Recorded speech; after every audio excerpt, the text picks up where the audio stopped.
E-Mac, you got alpaca. That's velvet from Kelsey. NC State at Miami. And for this one, Taylor McGregor. Thanks, guys. You know, this is the type of game that at the beginning of the year, if you would have seen it on the calendar, you would have circled and said, I've got my eyes on that one. It's going to be really good. And here we are, number 18, NC State, traveling down to Miami, trying to prove two things. One, that they're good enough to win the ACC and stay undefeated in conference play. And two, trying to get revenge on a Miami team that Dave Doran said embarrassed them last year. He said his Wolfpack team needs no extra motivation heading into tonight's ball game, but I'll tell you what, they got it anyways, because freshman quarterback at Miami, Tyler Van Dyke, said to reporters this week that, hey, I don't think NC State's defense can stop us. I don't care where they are ranked in the country. And so in case you needed extra motivation or a reason to tune into this ball game, there you go right there. 7:30 Eastern on ESPN2. We'll see you then. Only EJ's penthouse rivals better views. All right, thanks, Taylor. Van Dyke will be going against a great Pack defense. NC State allows just over 295 total yards per game, better than Clemson, every other conference team, and tied for 11th across all of college football. It's tough to complete passes on the Pack. NC State allows a completion percentage of just 55%, which leads the ACC. Van Dyke, just 20 of 45 last week against UNC. Finally, the Pack know how to get off the field.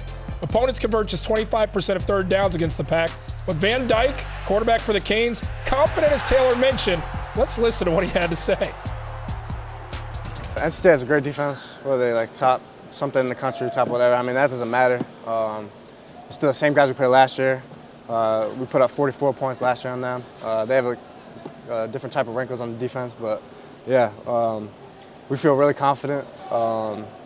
I mean, if we just come out in the second half of both those games, you know, I don't think they can really stop us. So just got to start there. Spoken like a true freshman. Well said, Coach. Coach, there's lessons in life. Said. You learn when to just be quiet and just play. This is going to be one of those tonight. He's about to get pounded, I think. There'll be a few rough. There might have that penalty where you lay all your body weight on the quarterback, right? There might be a few of those in this game. I mean, there's belief, and then there's the look, I think I'm good at my job, but I ain't coming out here saying, Reese Davis, watch out. You got to be smarter than that. Like, what's he thinking here? Yeah. What's the mentality? Where did this go wrong? I personally think, and this is just my thought, a coach probably said this in an internal meeting. Hey guys, we can do this. We scored 40 plus on them last year. Da da da.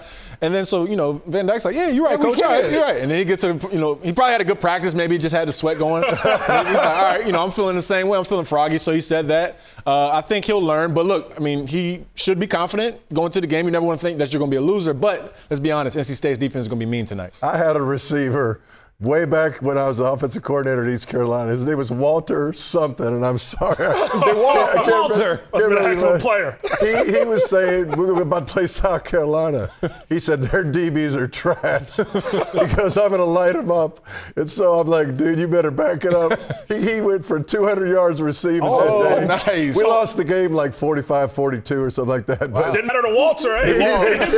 If everybody was as brash as him, we might have won the game. Wow. So now, what are you saying if that's one of your teammates or one of the guys you're coaching? Like, are you grabbing him and being like, hey, man, don't put us in this? Are you happy that your guy's confident? I'm not happy about it, but I do have to ride with him. It's my quarterback. Whatever he says, I got to do it. I got to go out there and say, okay, well, we'll prove you right. And it's a tough spot to be in. Meanwhile, you got the best total defense in the conference waiting on the other side in the Pack.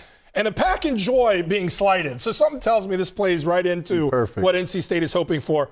Eric, do you expect this game to get ugly? Yeah, I really do. In favor of NC State? You look out west, you look at FPI, our stats, everybody thinks it's dead even, and I do not know why. This is a Hurricane team that is really struggling and a NC State team that is playing very well, very complimentary football, especially on the defensive side of the ball. I think it's going to be bully ball. I think it's going to be a tail whipping via NC State. And I'm just, Coach, I'm thinking of that crowd.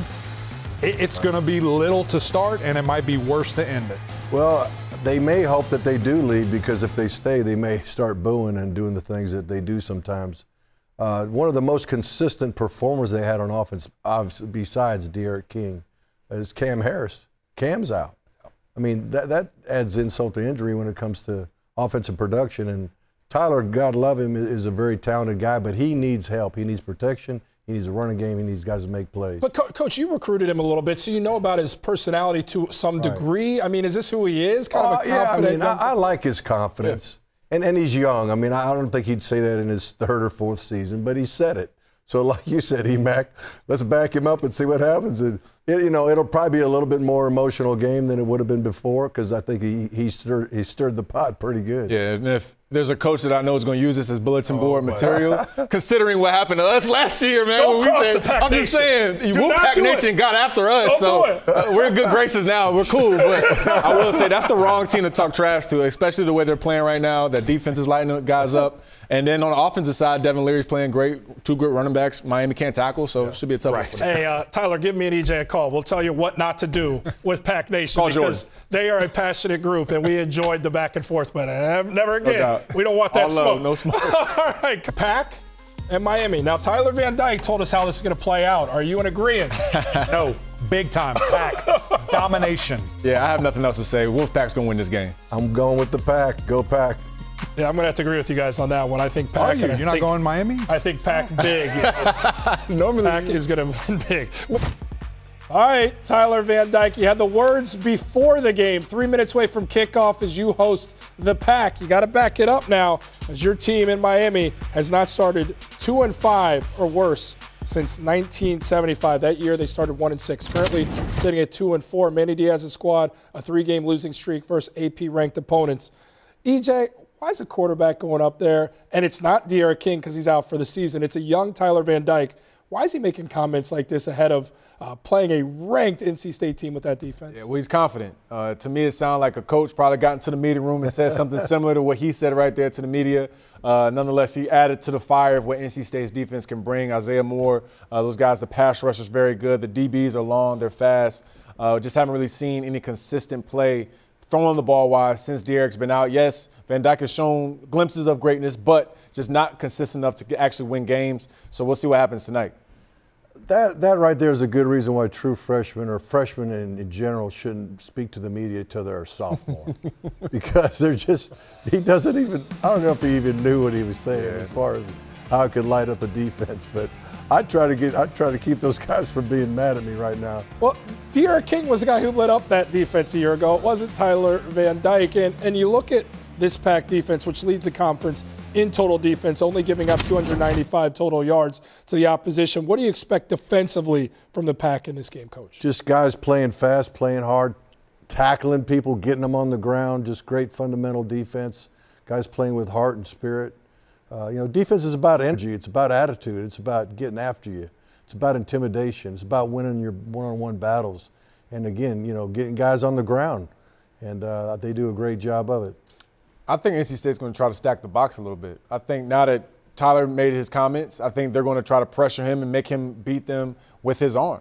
That's what I would do if I was a defensive coordinator for NC State, especially with the corners that they have, guys that can lock down on, kind of on an island, so to speak, out there by themselves with no safety help. So that's what I think I'm expecting to see. Yeah, I personally think the other way around. I think sometimes when you pack the box and play one-on-one, you reduce the game to this guy versus that guy. And if Miami's a receiver, Rambo on their best DB might be a good matchup and an easy first progression throw for the quarterback. So it might help the quarterback.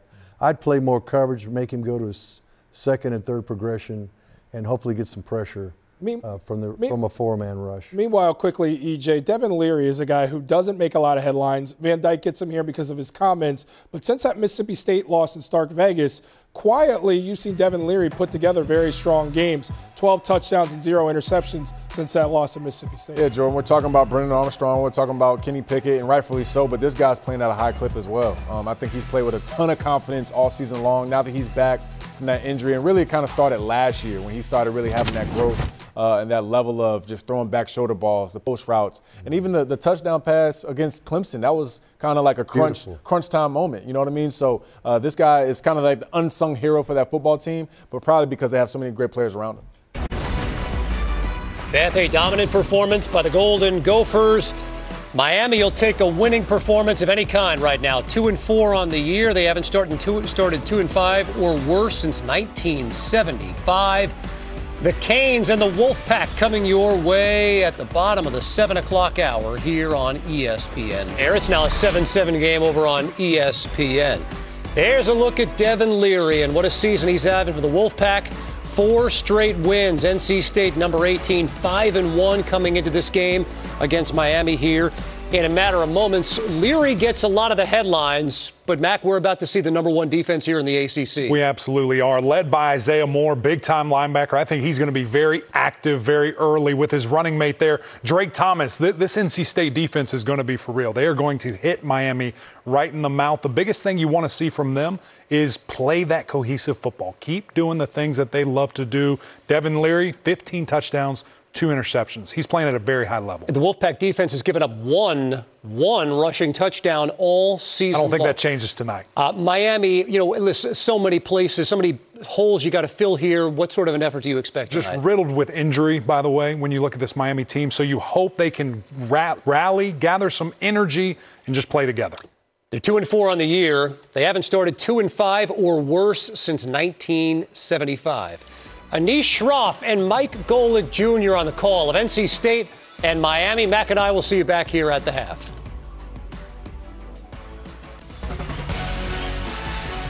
All right, Kevin. ESPN College Football Primetime presented by Sonos. It's Saturday night in South Florida, and welcome to Hard Rock Stadium.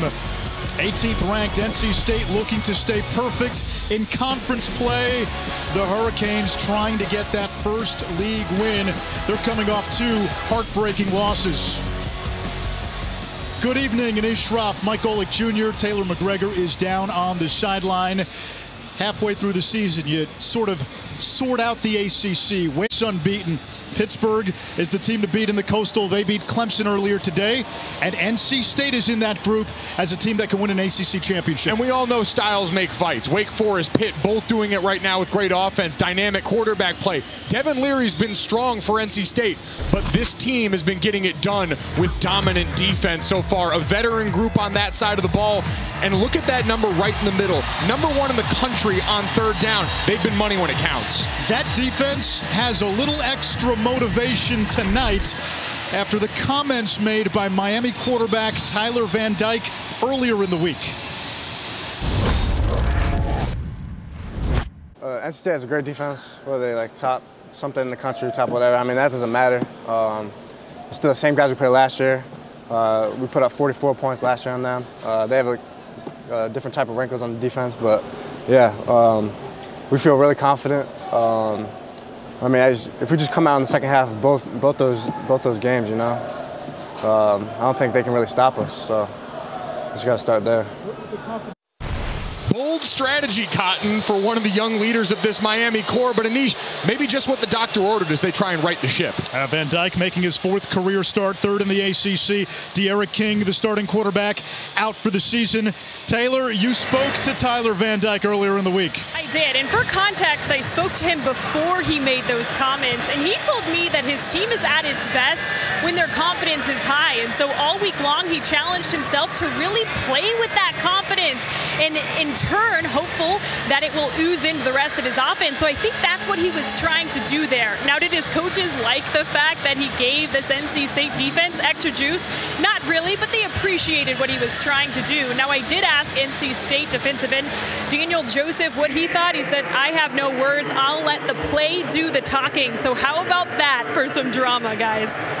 NC State head coach Dave Doran told us Van Dyke better be ready for what's coming. The plot thickens before kickoff.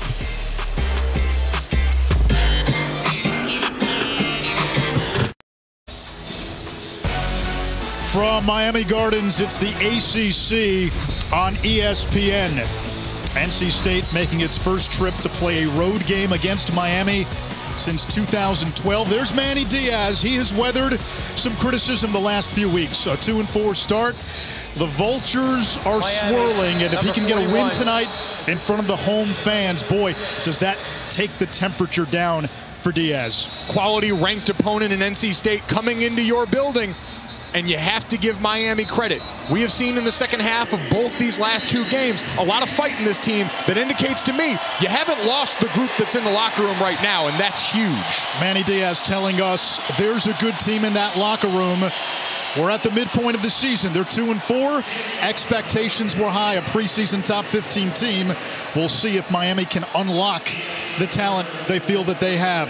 The Hurricanes won the toss and will defer. NC State will receive. Zonovan Knight back deep in the game against Miami last year. He ran a kick back 100 yards for a touchdown. And Andres Borregales to send it away.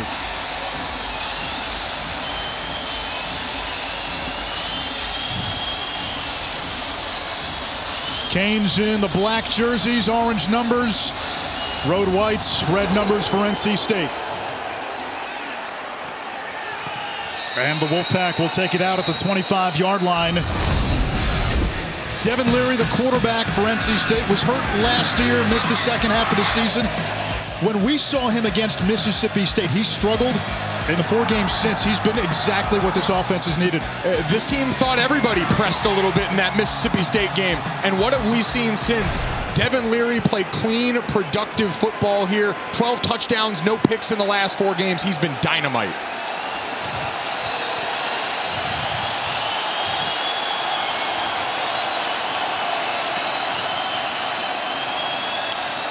Empty set, Knight split wide. Leary will come out throwing. And the pressure getting to Devin Leary as we take a look at our keys to the game, brought to you by Jared.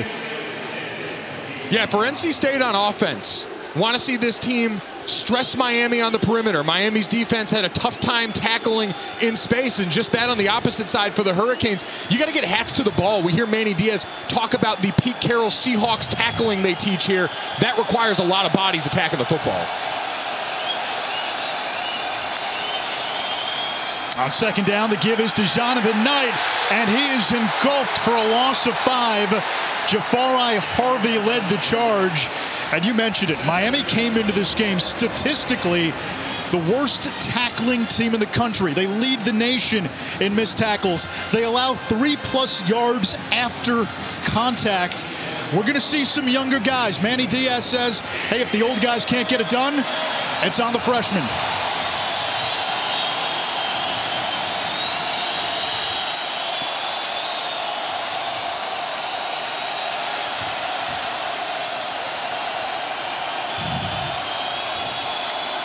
On 3rd and long, Larry's got time in the pocket toward the sideline, and that's going to be well shy of the marker. Porter Rooks driven back, and again, only a couple of plays there. Miami flying to the ball, though, on defense. That's exactly what's been missing. We've seen guys in position to make plays, but it's been one guy. It's been running through arm tackles, so now all of a sudden you get all those black jerseys swarming to the football. If you're NC State, don't let this Miami defense, especially this young talent, get energized early. Jacoby George to return the Trenton Gill punt. George took over as punt returner last week, and he's got a chance here. Pushed out of bounds across the 25-yard line. Tyler Van Dyke took over when De'Ara King got hurt in the Michigan State game, making his 3rd start last couple of weeks. It's been a tale of 2 halves. A struggle in the first half, much better, and Miami comebacks in the second half. We had a chance to talk to Rhett Lashley, their offensive coordinator, and he said they had a one-on-one meeting, and he asked his quarterback, what do you need from me early in the games? Are you a guy that needs to get hit to get the juices flowing? Do you want to throw it deep like Coach Lashley used to want to? That's going to be the challenge, how to manufacture energy early in these drives. And movement, it looks like the receiver, Keyshawn Smith. False start, offense, number 5. 5-yard penalty, first down. One of the impact players tonight for Miami, running back Jalen Knighton. He's now the lead back with Cam Harris out for the season. The most explosive player in this backfield, even when Cam was healthy. Van Dyke will throw. He's got Charleston Rambo and the Oklahoma transfer tackled immediately. A gain of 5 as we take a look at all the impact players brought to you by Chick-fil-A. You're going to sense a theme here. It's the youth movement for Miami, especially on offense. Keyshawn Vaughn, who we saw in the false start there, had a connection that started to work out. 7 catches last week against North Carolina. Jalen Knighton, we know, and it's all about the linebackers for NC State, that core without Peyton Wilson. 3rd down and 10 coming up. The rolling on the field. Taylor McGregor talked to Tony Gibson before the game, and Van Dyke's comments were a big part of the conversation. Taylor, what did Tony Gibson, the DC for NC State, tell you? They want to get after him all night long. Look for the blitz. They really feel like they can take advantage of him back there, the young quarterback, not to mention they're hungry after the comments he made.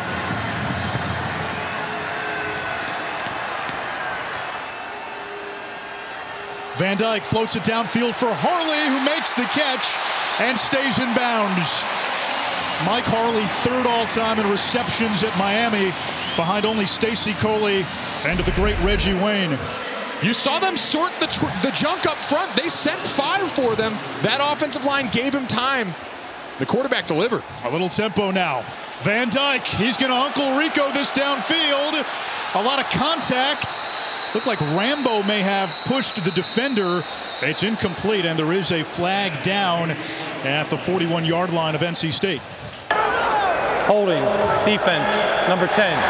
10-yard penalty, 1st down. Tanner Engel, the safety.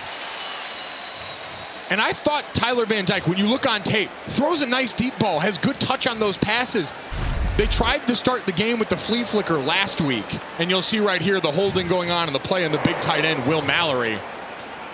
But going deep, I think, to settle him down early, let him do the things he does well as a young guy. A big arm out of Glastonbury, Connecticut. And there is Keyshawn Smith, brought down by Shaheen Battle.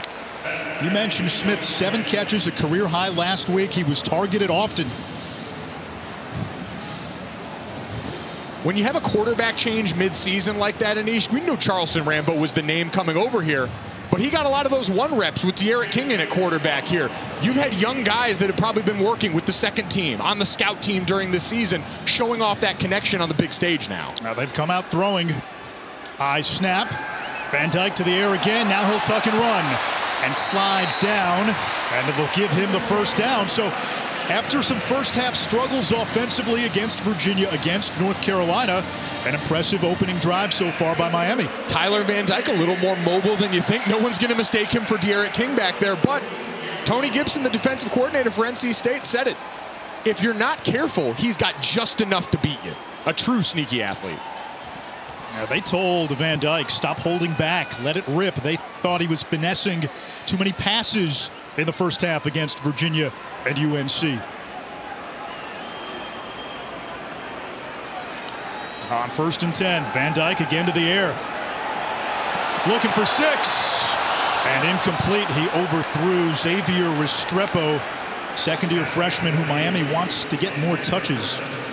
That's called letting it rip right there, Anish. That time just great coverage, double teamed right there, trying to fit that into a window he couldn't find. They were telling us Van Dyke very much a perfectionist. And one thing he's got to get comfortable with is when plays like that happen, or if you have a negative play, not to dwell on it, move on from it. And that's why I think that first 3rd down was so big, not only for him to settle down, but to also take some of the teeth out of this defense. We know they want to come at you. What stops a coordinator from calling blitzes? Picking it up early. Again to the air. There's Mallory, the tight end, who fights his way to the 25-yard line. It sets up 3rd and short. And you look at the play selection. Van Dyke has thrown it 6 times, and then there was a quarterback keeper. Let's see if they run it here on 3rd and short. To the air again. Pressure coming. One-on-one downfield. Caught for a touchdown. Flag down. It's Charleston Rambo. Pass interference, defense, number 3. Penalties decline, touchdown. There's the fast start. This Hurricane team's been looking for one-on-one with Charleston Rambo, the Oklahoma transfer, and watch the concentration through contact. Going deep to manufacture some of that energy. Tyler Van Dyke playing free, his offensive line giving him time, all there on the first drive for the U.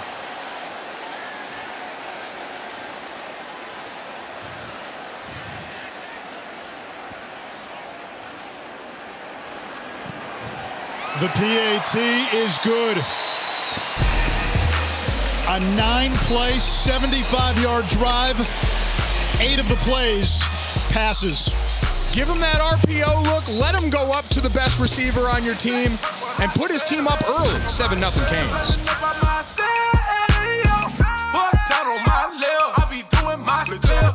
Third touchdown catch of the season by Charleston Rambo, and Miami picking on Aiden White, the second-year freshman cornerback, getting the start today for NC State. Second-year freshman against Charleston Rambo, who's played a lot of big-time Power 5 football, who was a huge target for De'Aaron King, and now proving just as valuable for Tyler Van Dyke. Van Dyke, 5 of 8 on that drive, certainly walking the walk after the Tuesday comments. You got to back it up. If you're going to write that check, come to the bank with all of us and cash that thing.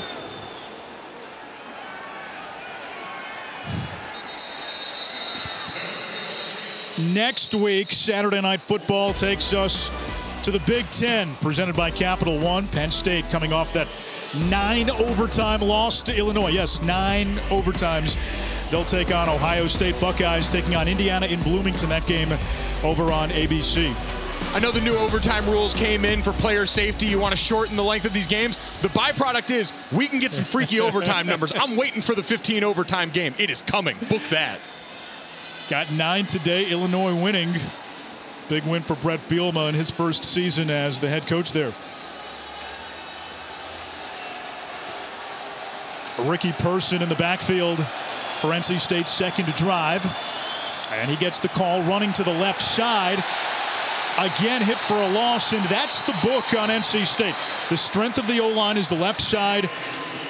Ike Ekwonu at left tackle. Their left guard today, Chandler Zavala, is out, so Dylan McMahon moves over from right guard to left guard, and they've got Grant Gibson at center. They like to go left. We've talked, too, about Miami's defense, all the struggles. They're still 15th in the country in tackles for loss through 7 weeks. They know how to get up the field. At NC State again, behind the chains.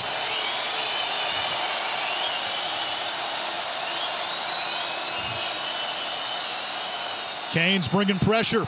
Leary gets rid of it, incomplete. Let's check in with Kevin in the studio.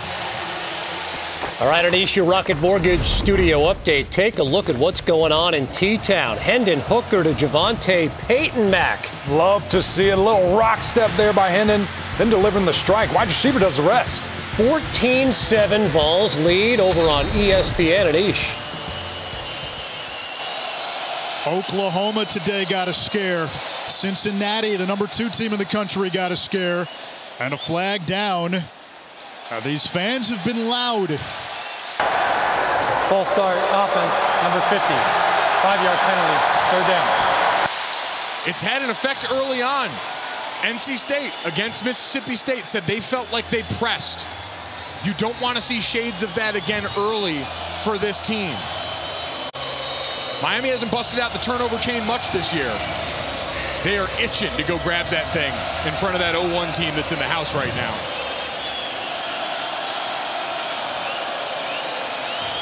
Only 5 takeaways in 6 games. 3-man pressure. Leary is hit, gets rid of it. And NC State 3 and out again. Person the reception. Tyreek Stevenson, the Georgia transfer, with the tackle. And Devin Leary took a huge hit on that play.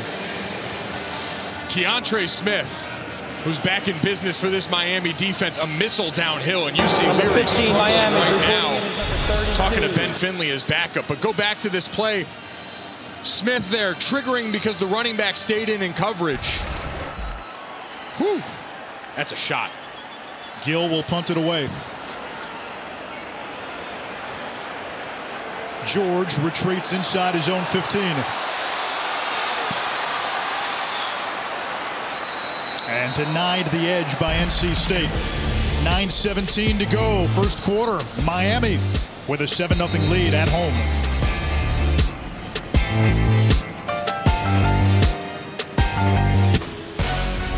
ESPN College Football Primetime is presented by Sonos.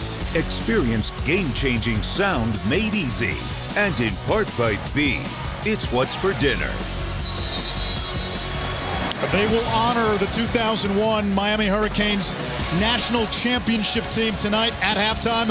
Greatest team ever, 38 NFL draft picks, 17 first-round picks. Down to Taylor. In between that series right there, Ben Finley warming up for NC State because Devin Leary came off, had the wind knocked out of him. He is without his helmet right now, and Finley is talking to Tim Beck. So something to keep our eyes on when NC State comes back on offense. Wow. Miami getting to the quarterback early, Anish. That defensive line was living behind the line of scrimmage. See if the offense can capitalize again. Rambo, who had the touchdown catch, in motion. And Van Dyke again to the air. He's going to send it downfield for Restrepo. Incomplete. Oh, they're letting it rip. They're taking shots downfield. Jakeem Harris, the safety, in coverage that time. It's the second time they've gone after Jakeem Harris with Xavier Restrepo. The first time, excuse me, down in the red zone prior. We got to keep our eyes out on Aiden White, though. Again, number 3 matched up with Charleston Rambo on the right side outside of this formation here. They attacked that matchup for the touchdown last drive. First carry of the game for Jalen Knighton, and he stopped after a short gain. They call him Rooster. Suspended the first 4 games of the season. 2 games back, Virginia and North Carolina. And there's an injured NC State player down at the 15-yard line. It's Isaiah Moore, who's the heartbeat of that defense. And remember, the ACC's leading tackler from a season ago, Peyton Wilson, already out for the season for NC State. We'll keep an eye out on this one. Moore down on the field for NC State. We'll be back in a second.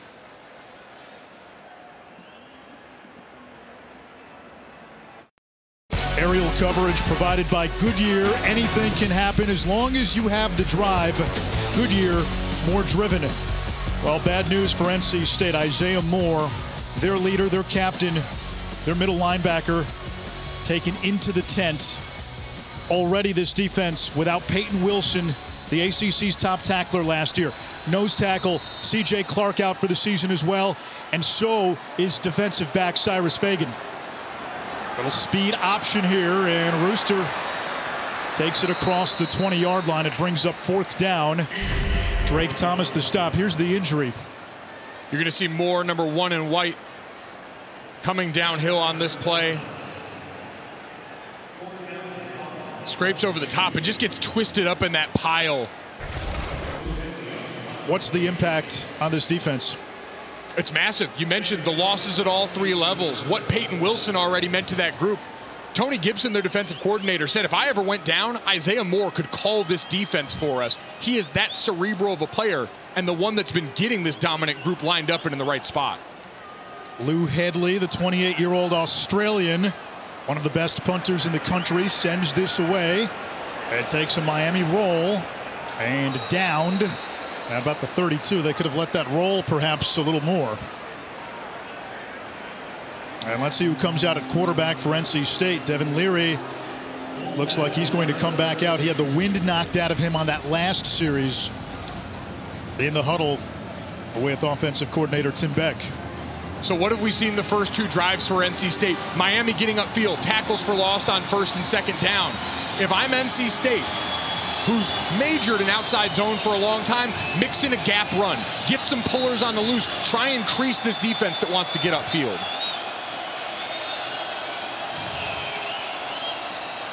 Leary's throw toward the far sideline. It's Rooks with his 2nd catch, a gain of 3. That was the 7th play run on offense by NC State. Only the 3rd time they've had positive yardage. This is the one area that can get you in trouble, Miami. NC State is an offense. We know Devin Leary's played clean, but they're never going to wow you. They want to stay on schedule. A 3-yard gain doesn't look like much, but that's huge for the mentality and the psyche of this offense right now.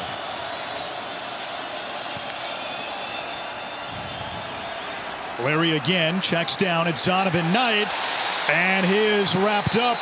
Tyreek Stevenson, it's a loss of 1, another negative play. Taylor. Isaiah Moore out of the 10. He's running here on the sideline, keeps touching his left knee. And now he is going back into the tent. We'll continue to keep our eyes on him. All right, thanks, Taylor. 3rd down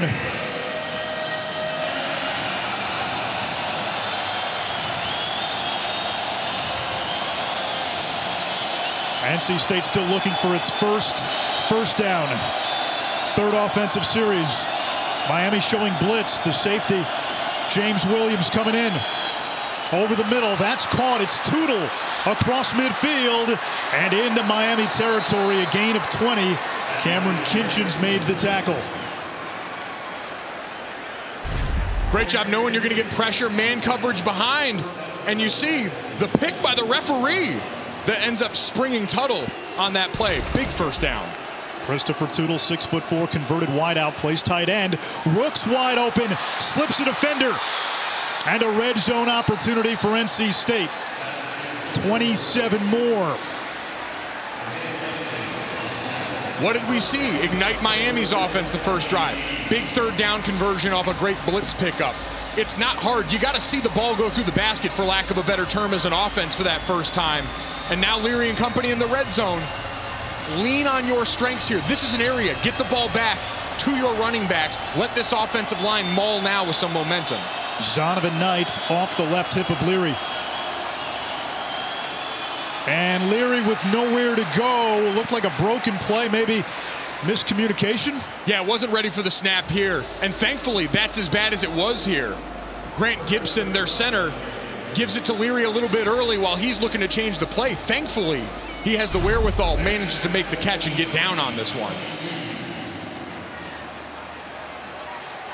Beautiful shot of it from the blue. How about that? Another 2nd and long for NC State. Trips to the field. Leary, high throw, too high for the 6'4" Devin Carter. And it's 3rd and long, and let's see if Miami dials up the pressure again. You can see them getting some fresh bodies on the field here. And I think, Anish, in this area of the field, we could see them back off a little bit. You've got a condensed spot side of the field now. Drop 8 back in coverage. Challenge Devin Leary to fit it into a small window.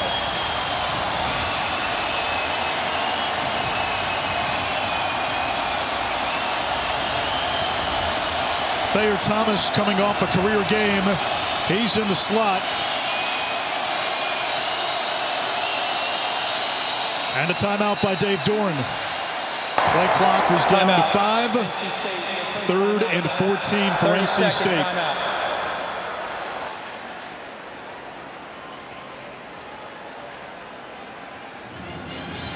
Tomorrow we kick off Week 7 of the NFL with Sunday Countdown, 10 a.m. Eastern.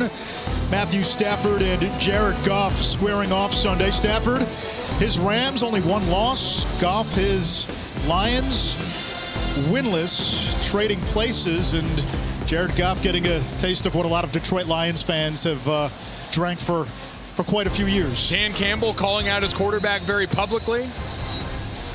Monday night, Saints Seahawks, and guess who's back? Peyton and Eli. Whew. Gonna be a spicy one there. Eli Manning bringing a little zest to the Monday night broadcast. Gotta enjoy the brotherly banter there. I got his jersey retired today. Seeing Manning displayed in big bold letters all over that campus sends quite a message. 3rd and 14.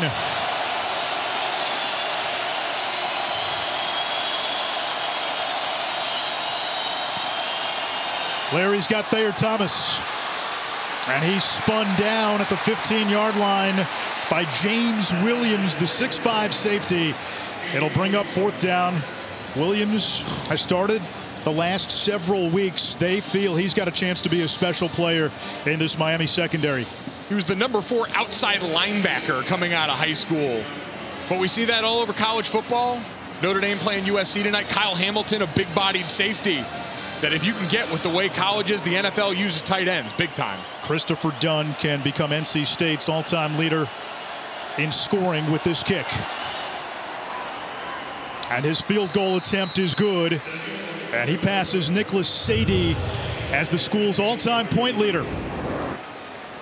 Been a bounce-back couple of weeks for Dunn. Remember the Clemson game, which NC State won. He missed 3 field goals, including a chance to win it at the end of the game.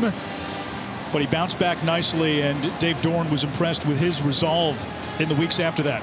And that's the difference with a veteran kicker who you know has been through so many of those moments. Kicking such a mental deal. During practice, we'd look down and see them off on their own field, working on all these things. It's a lonely business, and so having the fortitude to bounce back from that, such a big weapon for a team that we know wants to make their living on defense, not turning the ball over on offense. Dave Doran's got a formula. That's a big part of it.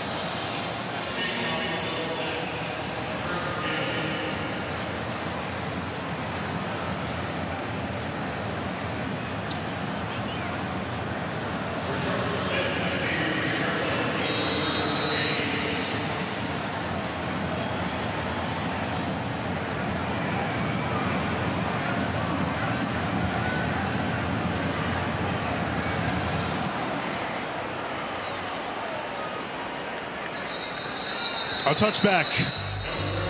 NC State seeking its first ACC title since 1979. They blanked South Florida in week 1. We had them in Starkville, a loss to Mississippi State. Bounced back with a win against FCS Furman. Huge win September 25th at home against Clemson. Little lackluster, but they found a way to beat Louisiana Tech last week, knocking off Boston College. Really impressive. As somebody who lives in North Carolina and has a lot of NC State friends, they'll tell you, hey, the history of this program is often defined by getting your hopes up only to see them squashed sometimes. But they've handled success this year. After the Clemson game, even though they didn't play their best, still finding ways to win. And doing it with a lot of resiliency. We've talked about what they've faced on the defensive side of the football, as we see Derek Pitts now jogging off the field after the tackle there. And Aiden White comes back in. 2nd and 9 after a gain of a yard by Jalen Knighton.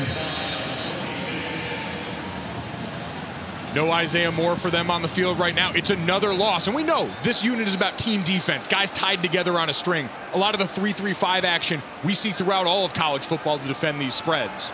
Van Dyke under pressure, sacked by Drake Thomas. Drake Thomas looking around for name tags right now for the guys out there with him. Gets matched up with Will Mallory, the tight end there, and leaving tight ends one-on-one in pass protection. Usually not a good idea. You see 32 Drake Thomas here matched up on the perimeter. Will Mallory stepping down, overshooting it. He only pass blocks part-time, and now we get a 3rd and long where this NC State defense really thrives. 31, Vi Jones has come in for Isaiah Moore. NC State, the best 3rd down defense in the country.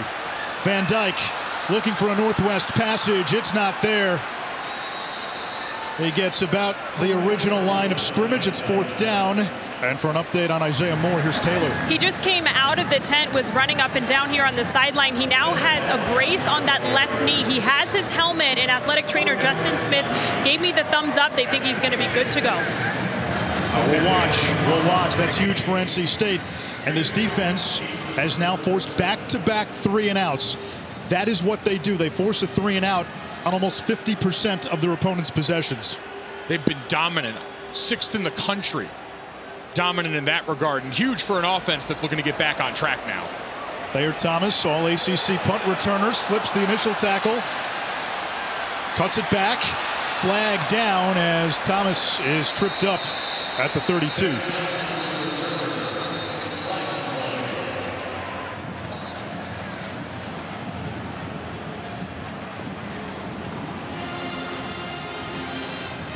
You see the protest from 12 and White here, but it's going to be a block in the back against NC State.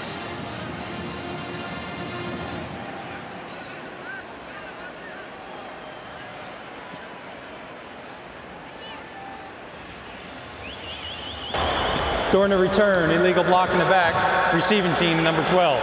10-yard penalty, 1st down.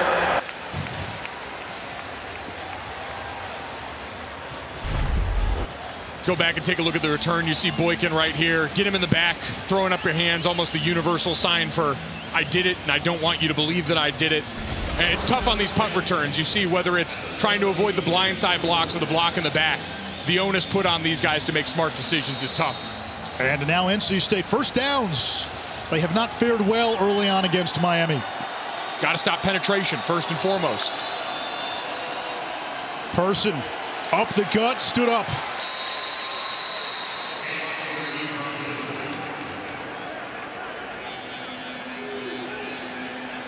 I've been impressed with the physicality of Miami's front seven to start this game.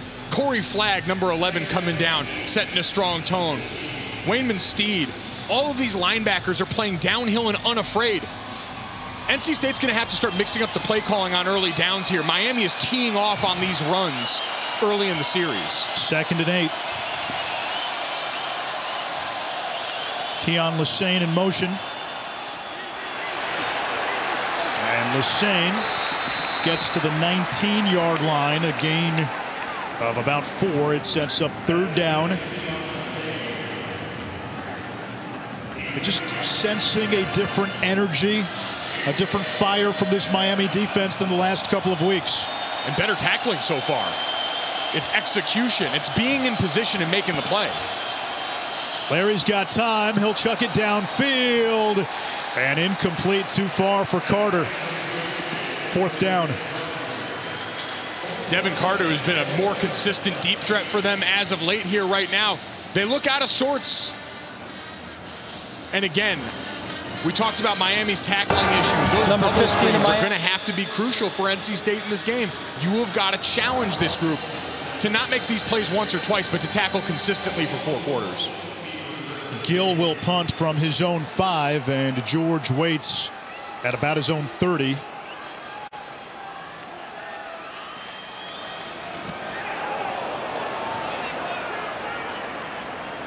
Bouncing at the 30, it takes a Wolfpack bounce and dies at the 24.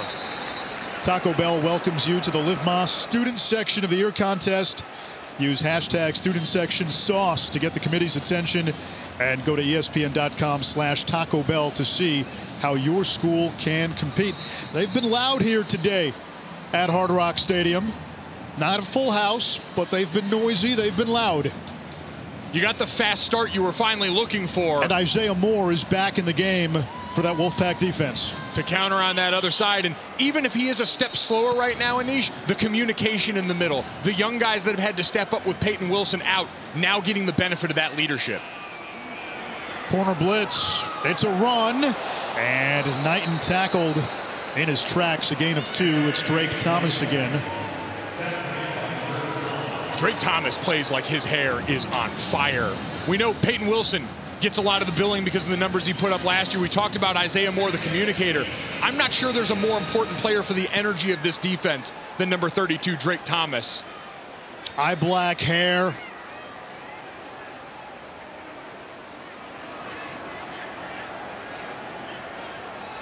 On 2nd down, the screen. Here's Rooster. And a 1st down for Miami. Knighton showed what he could do last week in the receiving game. Had a 60-yard touchdown catch against North Carolina. The perfect call for that play right there. NC State bunched its D-line in the middle, getting ready to load up on the run. Slipped Knighton off the side for a 1st down. Van Dyke down the seam. He's got Restrepo, who leaps and can't hold on. Very nearly a Sports Center top 10 reception. And you see Xavier Restrepo distraught. Watch him get Tanner Ingle on the double move, reaches out at the end of this play and can't quite make it to the ground. A great job by Shaheem Battle staying with the end of that play. Gets just enough as Restrepo's trying to come down with it. Restrepo almost had it. Miami with that touchdown on its opening drive. Leads 7-3 after 1.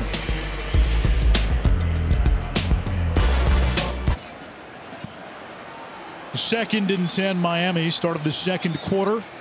The Hurricanes have been slow starters in their 2 ACC games.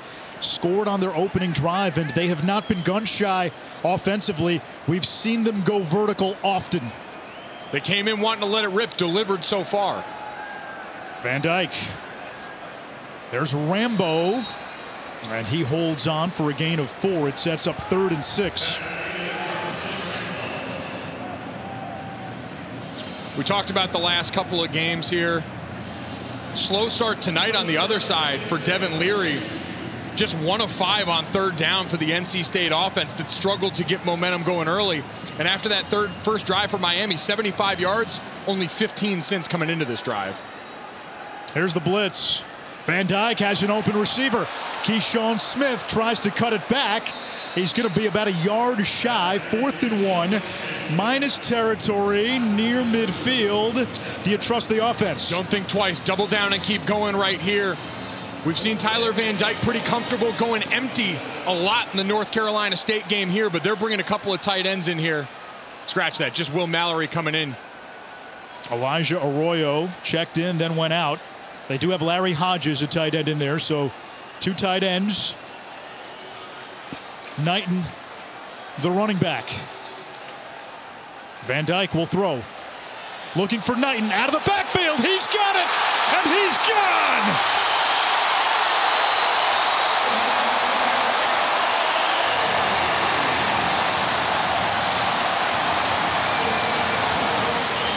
The receiving chops were on display last week for Knighton.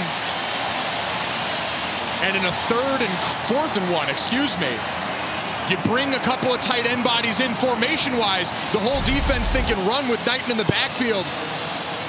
But you watch, matched up with the Jakeem Harris, the safety. You're going to watch his eyes so dialed into the backfield that he doesn't see Knighton leak out. And by the time he turns, Knighton's way too explosive of an athlete to be late on the wheel going down the sideline.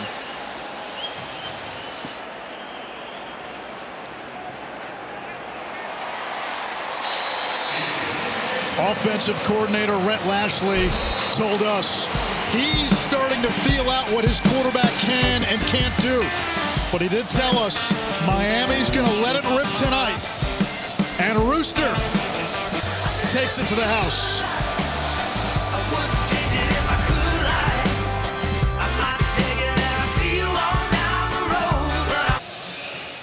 Jalen Knighton is now the lead back for Miami. Cameron Harris suffered a season-ending injury last week, and Knighton so far today 2 catches, 65 yards, including a 53-yard touchdown catch to give Miami a 14-3 lead. He brings an explosiveness to that running back room. He's got a different gear than Cam Harris. Cam Harris, a great leader for that room, diligent in the way he approaches, an all-around back in protection involved in there. He's passed a lot of that on tonight.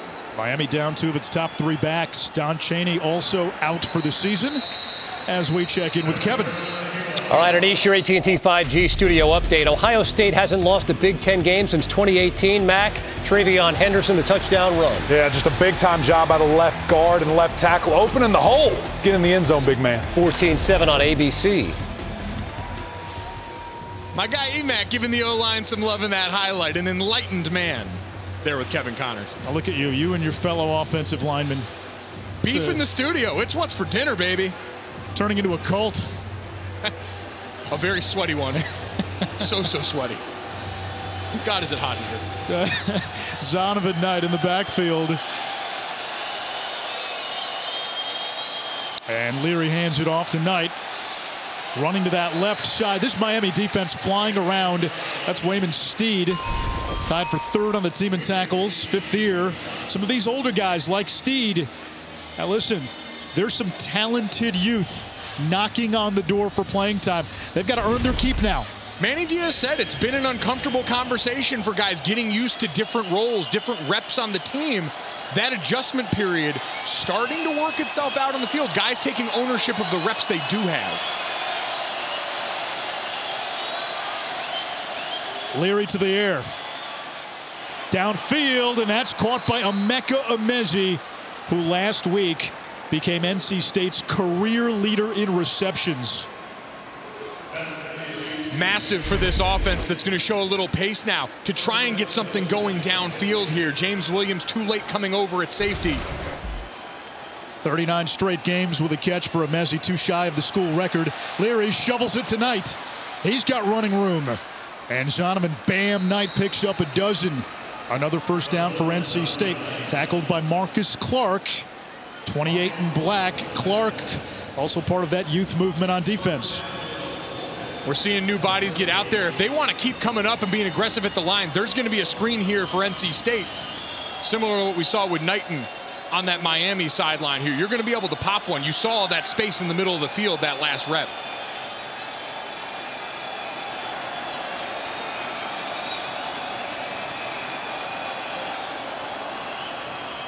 Knight up the middle. And a nice run, a gain of 8. Amari Carter the stop. Jonathan Knight came into the game with a career rushing average of 5.6 yards per carry, highest in school history. This backfield almost evenly split with touches down the middle. Gives these guys fresh legs late into the game. That's been one of the secrets to the NC State success. A lot of options here on second down and short.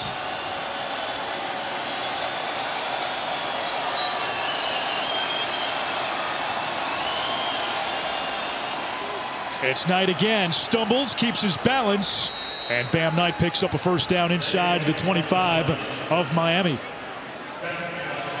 You're seeing a little fight from the NC State offense now here. Running tough, and these backs have to make great plays in the backfield because you still see bodies coming upfield. And so that ability to cut as you're getting the ball, as you're getting into the rep, huge for this backfield.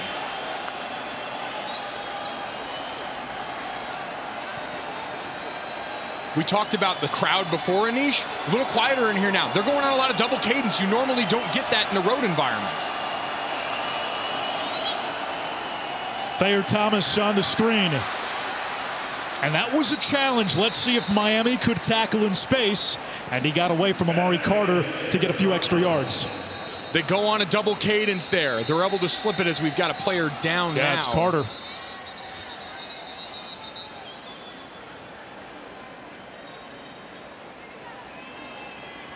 Amari Carter is down, will step aside.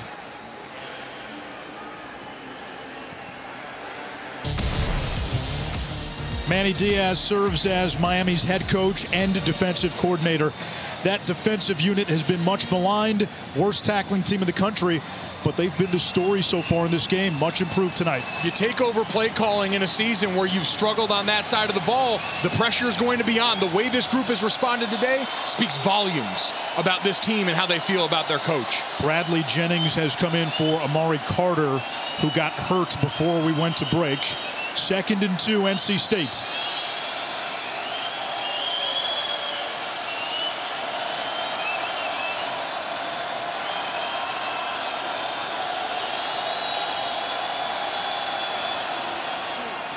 Leary, quick release. It's Thayer Thomas, slips the tackle. And just as we sing Miami's praises, a missed tackle. But there is a flag down, far side of the field. Offside, defense number 99. Penalties declined. Result of the play is accepted. First down. Elijah Roberts, the second-year freshman.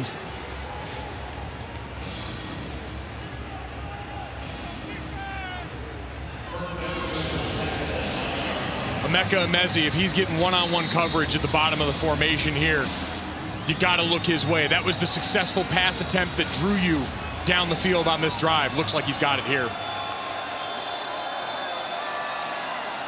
Leary looking to the sideline again.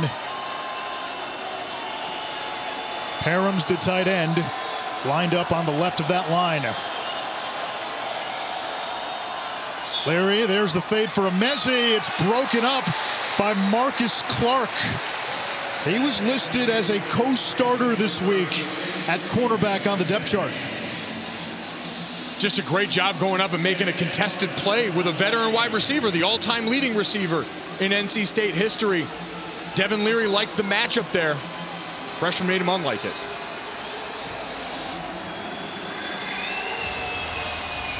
Emezi lining up now in the slot. 2 tight ends.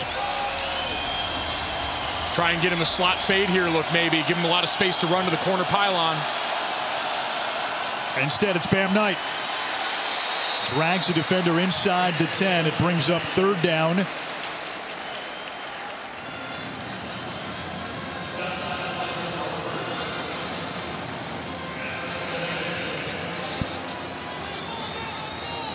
Third and goal here. I think you've got to try, as we see. Bam Knight heading out to the perimeter here. Spread it out. motion somebody, let your quarterback know if he's got man or zone here. And then again, I'm looking at a Mezzi. I want to go to my best set of hands if I've got man across the board like it appears here. Leary 12 out of 17. Edge pressure. Leary rolling to his right. End zone. Brought in by Thayer Thomas for the touchdown.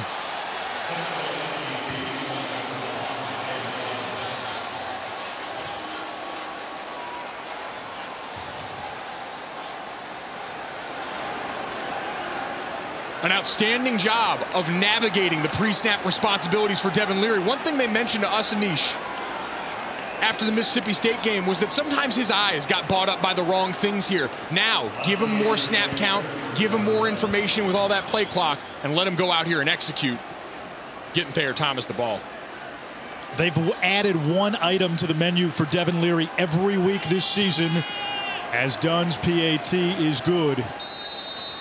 The newly minted all-time points leader at NC State. So you see you got man across the board on the outside, so you're going to get slants from the outside, 2 receivers, and then Thayer Thomas, number 5 in the slot, just going to run to that corner, and he's got all that space matched up man-to-man. You get a great stutter step by him at the top, and then working through contact. Just a great job, too, by Devin Leary, giving your guy a chance. You got a guy there defending him. Let him go up and get it. Thayer Thomas been a reliable set of hands for you on the outside. Number 41, there's the great matchup and execution. reporting in. Our fifth-year guy. He had his best game of the season last week. 4 catches, 122 yards, and a touchdown against BC. An outfielder on the NC State baseball team. A draft pick of the recently eliminated Boston Red Sox out of high school. Had to slip that dig in there, didn't you, Yankees fan? I won't lie, it felt kind of nice to say. A lot of pent-up aggression there. It's okay, big guy. Let it out. We're here for you. Gill will send it away.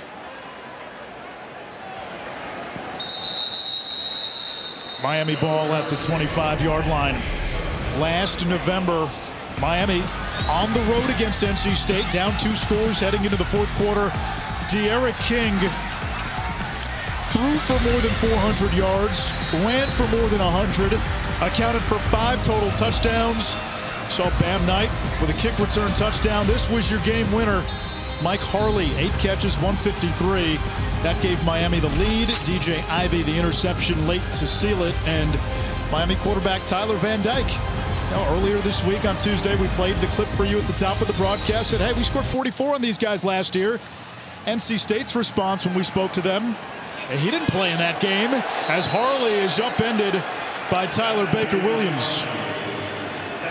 I tell you what, though, watching De'Aaron King highlights, I'd feel confident, too, with that guy on my team. And this coaching staff talked about that. Having De'Aaron King in that quarterback room has meant a lot to Jake Garcia, to Tyler Van Dyke, to the development of these young players. And so it's not surprising to see them drawing confidence from his performance in the past. Cody Brown into the game, running back. Van Dyke buying time and throws it away. Taylor? Speaking of De'Aaron King, just instilling confidence in Van Dyke. When I spoke with Tyler earlier this week, he said after every single series, I'll check in with De'Aaron, see what he sees out on the field. He says he's really good at reading run concepts, and so he always addresses those with me. But he says the most important thing is he just tells me, go out there and be you. That is enough. Now, the coaches were saying De'Aaron King was a guy the team fed off of. He oozed confidence. So while Van Dyke's comments may have been bulletin board material for NC State, the coaches said they weren't that upset because it was nice to see the quarterback have that kind of confidence in himself and the guys around him. And a penalty.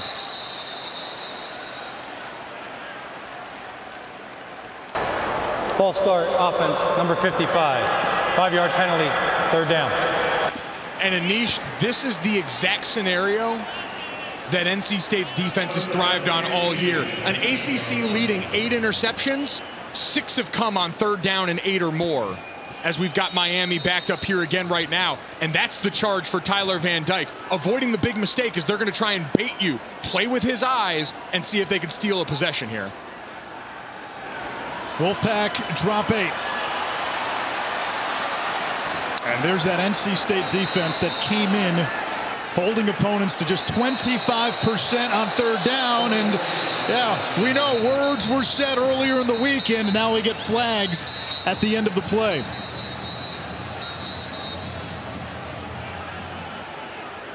Anytime you got the quarterback involved in the middle of a pile, it starts to look like a hockey goalie.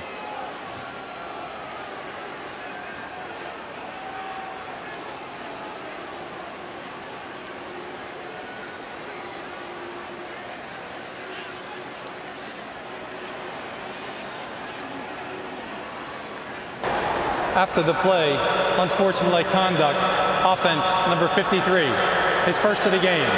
Half the distance to the goal penalty. The down counts, 4th down. That's Ja'Kai Clark, the center. And you see him coming here at the end and kind of a get off my quarterback, right? Yeah, and a bit of a sell there by NC State here. Again, this is the former O-lineman in me leaking out, but I kind of love the tone this sets here. That second one is probably where you get it. And you've got to be smarter than that. Ja'Kai Clark's played some ball around here already. He steps in for Gaynor, who is a huge veteran presence in the middle of that line. That second one, that's the one you got to watch out for. So Hadley to punt from his own end zone, and Thayer Thomas waits at midfield.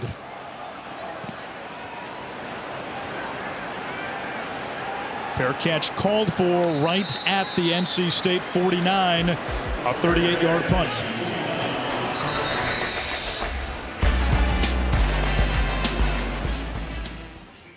One fan vote. Georgia Tech led 13-zip, but back Brennan Armstrong has thrown 3 TDs in 11 minutes. Just a great side adjustment here by the quarterback and receiver. Takes it to the house. Dontavion Wicks, 77 yards. Anish, it's 21-16 Cavaliers.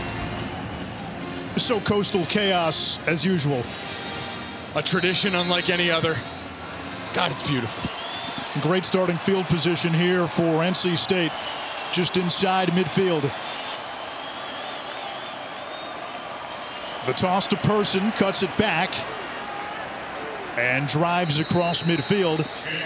Prior to that play, NC State only had 7 rushing yards to this point, and look at their rush numbers in their 3 games against Power 5. You expect the overall offensive numbers to be down, but they really haven't been able to run the ball in their games against Power 5 competition. Sometimes they've been a little bit too left-handed, going constantly to Ike Ekwonu in the left side of that offensive line. They've got to mix it up more. That time, mixing in a toss run, getting some pullers out there.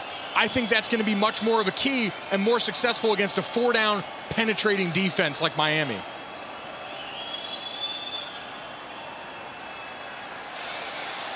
Larry buying time, directing traffic, throwing to the sideline, incomplete.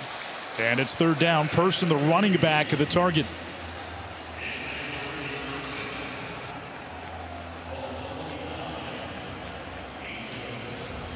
We saw last time, 3rd and long, NC State go crossing routes, try and pick some bodies in the middle of the field, especially if Miami wants to get aggressive again. I think you got to give your quarterback more crossing routes here. Try and see if you can get that natural pick in the middle of the field.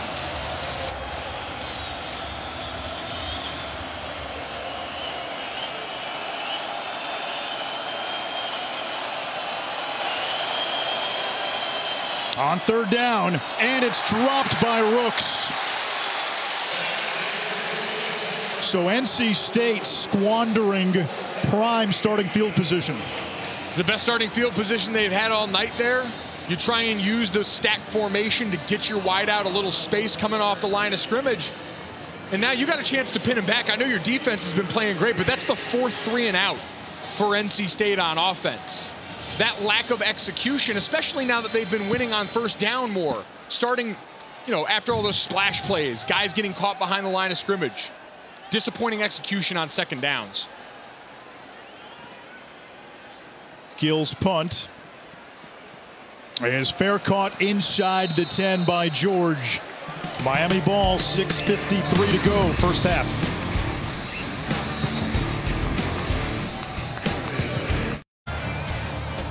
All right, Ohio State starting to pull away. Miami will begin at its own 6-yard line. Van Dyke's throw, he's got Rambo.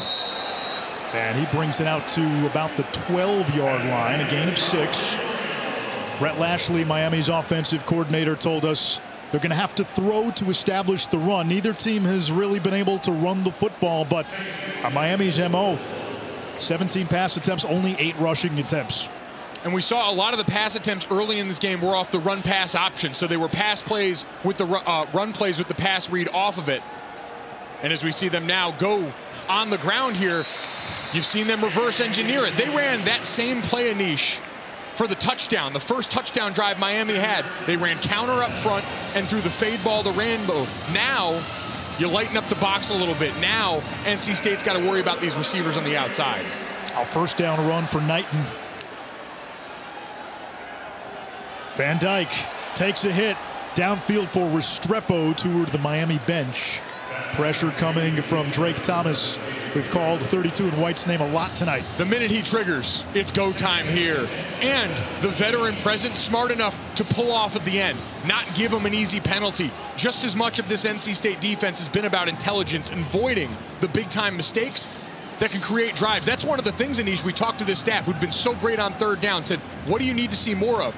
We don't want to extend drives with penalties anymore and bail out the O. And blitz coming off to the perimeter, Rambo. And he is wrapped up across the 20, a gain of 5. Third down again against this #1 third down defense of the Wolfpack. NC State came in tops in the ACC in total defense, in run defense, #2 in scoring defense, #3 in pass defense. It's been an elite unit this season. You run out of accolades for these guys here. And so what's your strength if you're Miami? Athleticism. You got to challenge them athletically right now. You've got Xavier Restrepo on the inside, matched up with Jakeem Harris, a safety again. We've seen them go to the double move a couple of times here, and they're trying to clear out some space for Restrepo now for that same thing. And a flag, multiple flags. Snap infraction, offense, number 53. 5-yard penalty, third down. 4th penalty on Miami. 3 have been false starts. The pre-snap penalties are a killer for Miami, and especially, we talked about 3rd and 8+ where this NC State defense thrives, because you saw them change the picture on that last one. You thought you were getting man, they roll back out of it now. They're going to create an opportunity here for one of these linebackers. Look at maybe number 31, Vi Jones, twist him around in the middle of this defense. NC State drops 8. Van Dyke has Knighton. And Rooster with a first down. 3 catches, 77 yards in the first half for Jalen Knighton. And down for NC State, Joshua Pierre-Louis. Second-year freshman, a Florida kid. We talked about the athletic mismatch for Knighton, and then Pierre-Louis gets swung around a bit there. Always dangerous when bodies are flying and you've got his legs up in the air like that.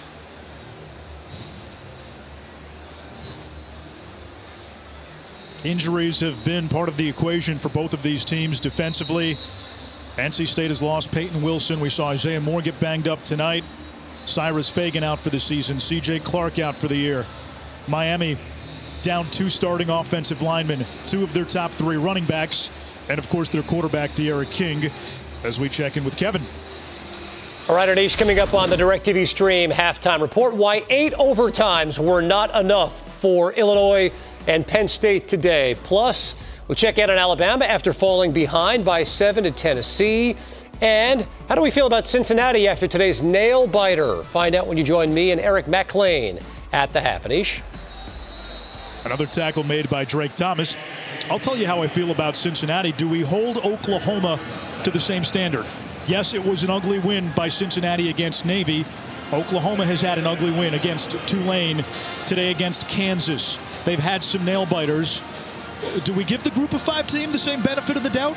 We especially stood against a Service Academy team. It's such a unique threat in the middle of your season to go up against that triple option offense and come out on the other side. Van Dyke fires a slant to Keyshawn Smith, who hangs on at the 36. It'll bring up 3rd down. We come up on 4 minutes to play in this first half. And if I'm Miami right now, you had success going to Jalen Knighton in the passing game before. Devon Betty, number 26, just came in from Isaiah Moore at middle linebacker here. That's a matchup you've got to try and pick on.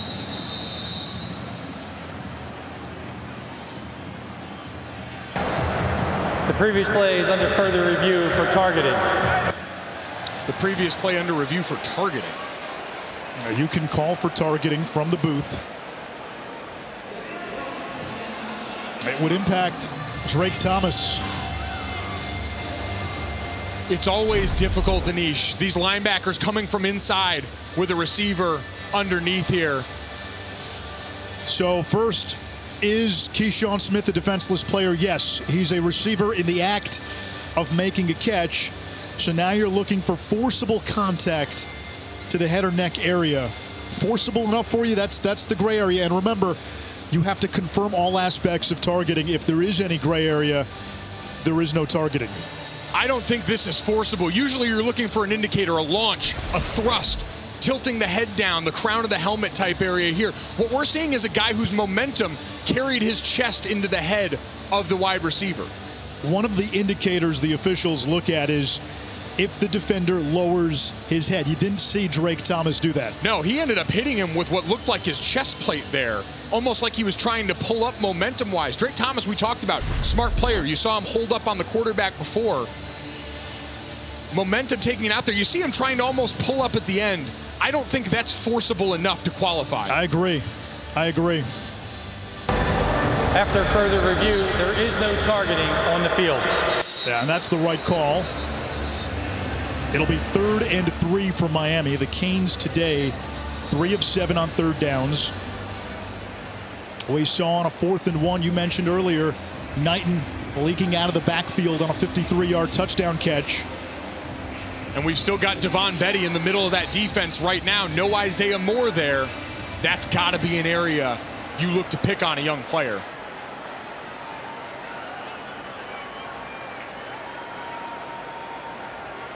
Devin Boykin, the safety, plays back near midfield. Van Dyke moving the pocket.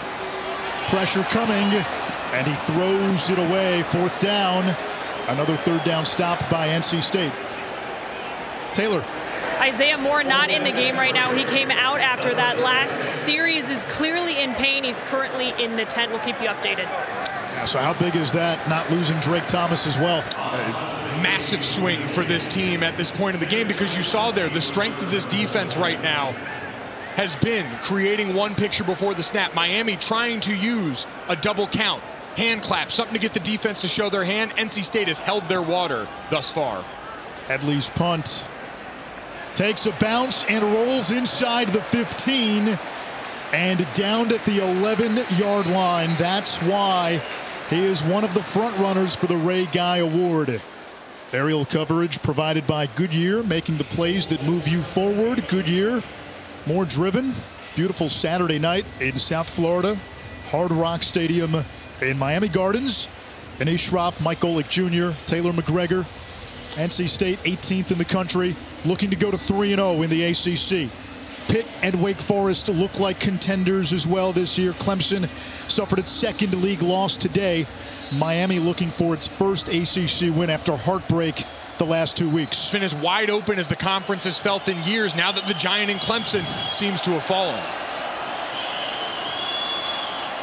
Ricky Person finds an opening and a 1st down and more into the secondary.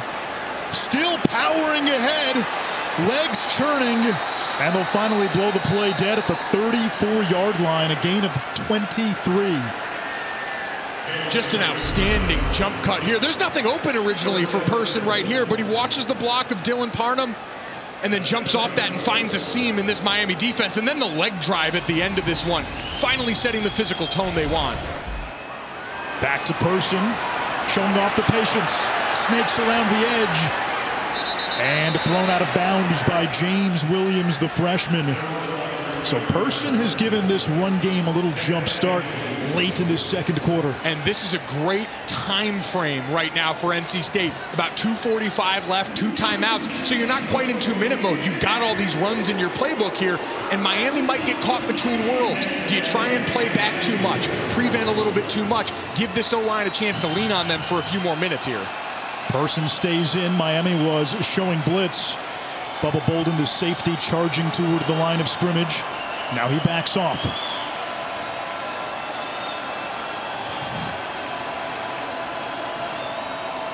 A four-man rush against Leary. Harvey with the hit, and Leary has to throw it away. Miami wants grounding. That's what they're talking about. There was no receiver in the area, so you have to be outside of the pocket, and the ball has to cross the line of scrimmage. And it looked like he was right on the edge of that pocket there. The question was going to be, did it manage to cross the line of scrimmage? So he's outside the tackles. He actually is. Outside the tackles there, that ball gets beyond the line of scrimmage. It's right on the edge of it.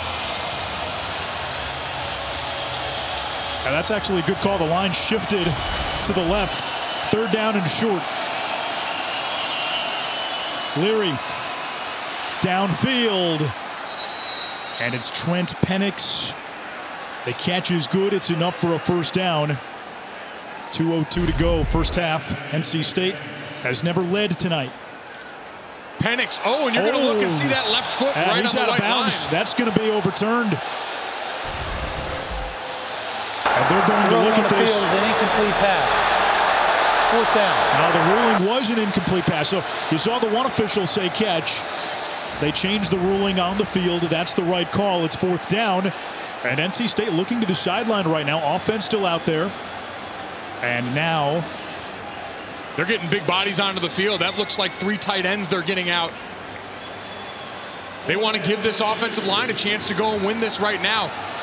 And I love the vote of confidence for Dave Doeren right now. If you're trying to send a message to the conference, do it right here.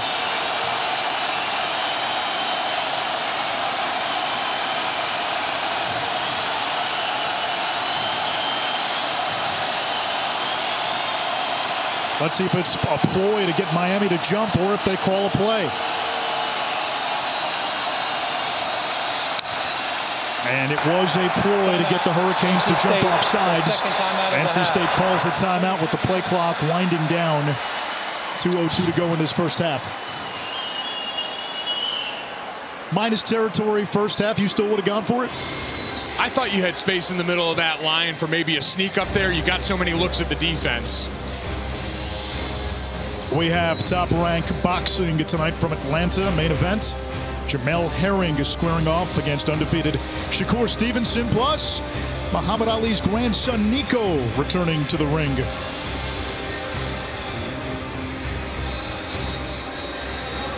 And I understand I'm playing with someone else's money in that instance, Anish. That's a long 2 in this instance as we see the punt team come out now.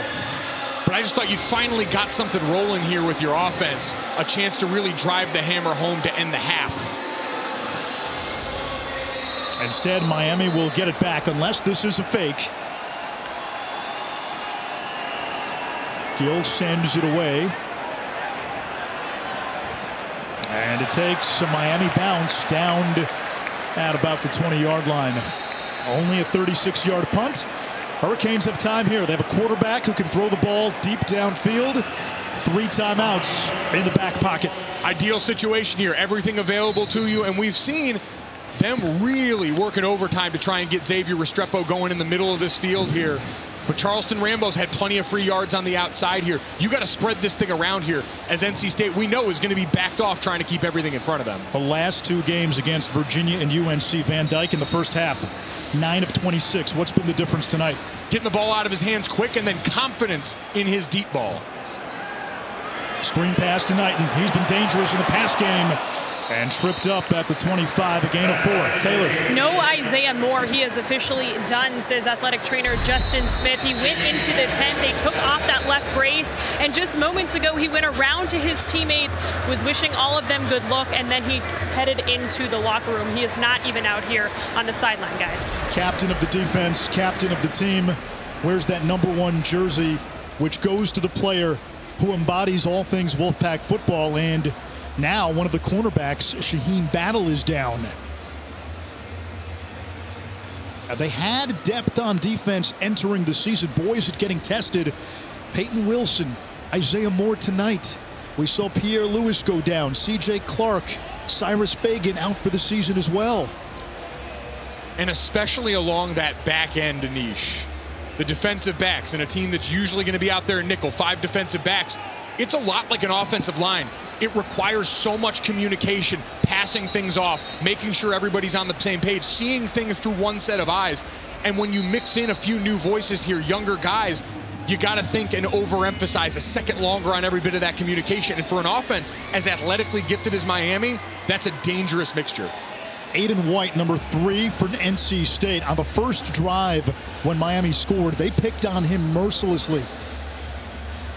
And we see him matched up one-on-one again with Charleston Rambo, the Oklahoma transfer on the outside. Going to have to feed that beast early and often. That's the matchup at the bottom of your screen. Instead, it's Knighton. Up to the 30-yard line.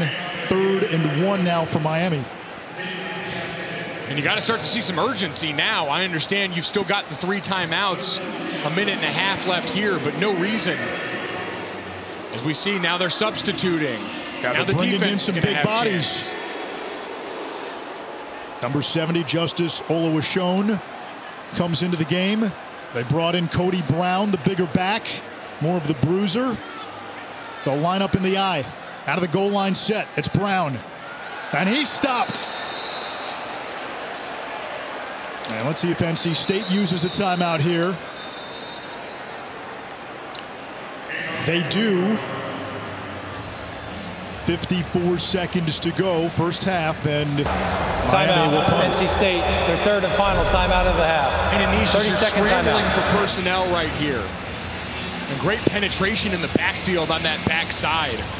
Looked like number 99, Daniel Joseph, able to squirt through there and just get the running back to move east and west. I don't know why Miami didn't use one of those 3 timeouts.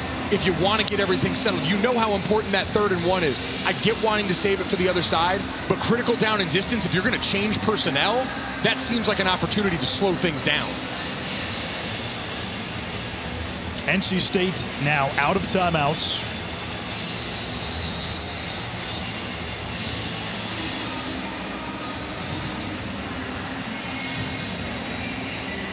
Well, the offense is coming back out on the field.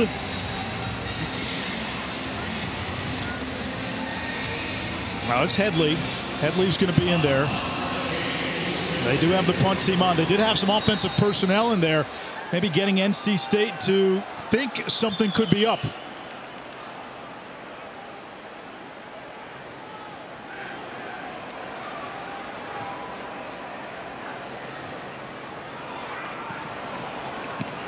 Headley punts it away. Thomas makes the fair catch inside his own 25-yard line. This season, along with their contributions to the university's general scholarship fund, for every field goal and extra point made, All-State will also be donating to the American Red Cross to help with disaster relief efforts. Thank you, All-State. Okay, so how does NC State now play this final 47 seconds? Miami will get the ball to begin the 3rd quarter. No timeouts. I think you've still got time to attack the sidelines here. We've seen the bubble screens getting guys running towards out of bounds, trying to throw something back shoulder maybe to a Mezzi. You've got 47 seconds. Try and see if you can spring a big play. Leary to the air. Mezzi's wide open and can't get out of bounds, so the clock will continue to run. Tackled immediately by Isaiah Dunson. Maybe that's part of the challenge. See if Miami can make tackles in space. And coming off that stoppage there, you've got 2 plays in the holster right now for NC State as they get up to the line. Leary downfield, and Mezzi's open, makes the catch inside the 30-yard line. Beat Kinchins, the safety. Now you got to get up and spike it. The clock is going to stop while the chains reset. Go ahead and kill this play and get set up as you're near the red zone. They have a terrific kicker in Dunn. And a timeout by Miami. Timeout, Miami, the first timeout of the half. 30-second timeout. Help me understand why Miami calls a timeout. I was going to ask you the same thing here, Anish, unless you're so concerned about your personnel on the field here, but now you've gifted NC State a free one coming off of that.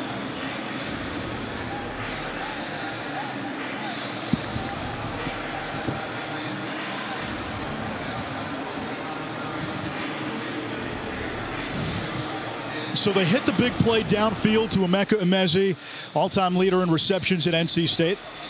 We think NC State's going to get up with no timeouts. As soon as that clock starts, they spike the ball. Instead, Miami calls a timeout. Baffling to me at this point, Anish. And I know you're worried about personnel after the long pass play, but you've got to know on the other side, all right, NC State's got no timeouts left. They're going to need to get up and burn one here. I just felt like you give them a free one here. Miami apparently had 10 players on the field at the time. Maybe you're worried about them faking the spike here, but still surprised by the move. 20 seconds to go.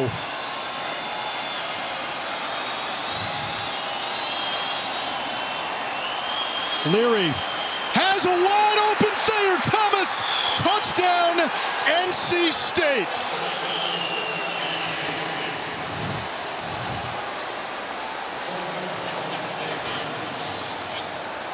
Second touchdown of the first half for Thayer Thomas. Watch number 8, Ricky Person, on the blitz pickup here. You get a second level pressure.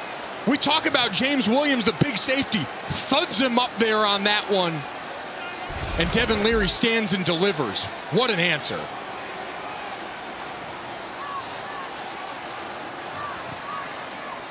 The PAT by Dunn is good. 2 straight plays. The Miami defense with a breakdown. On the long catch by Emezi, the defensive back lost his man. Williams comes up to blitz. They find Thomas open over the middle. And you had the timeout to go to the sideline and diagram the perfect play. Just a great job by everyone involved here, understanding, all right, we got a pressure there. James Williams, the safety, coming down. You've got space in the middle of the field vacated.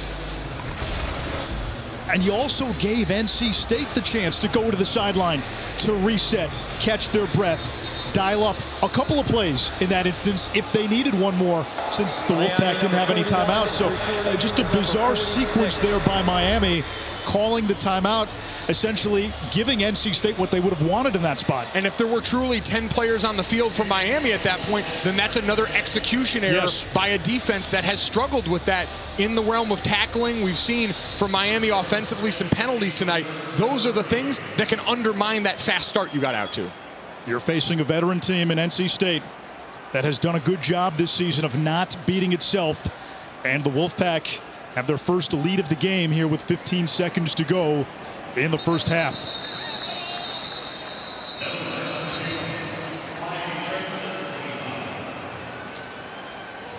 Yet another test for Miami mentally as a team. They've been used to being down at the half and having to claw their way back in Niche, but they were the aggressor to start the night. You credit NC State, who now has lost the leader in the middle of their defense again in Isaiah Moore, for being able to bow up in the middle here. Miami's got a different challenge, and this young group, seeing a lot of these situations for the first time, is going to have to go in the locker room and talk this through. Miami gets the ball to begin the second half.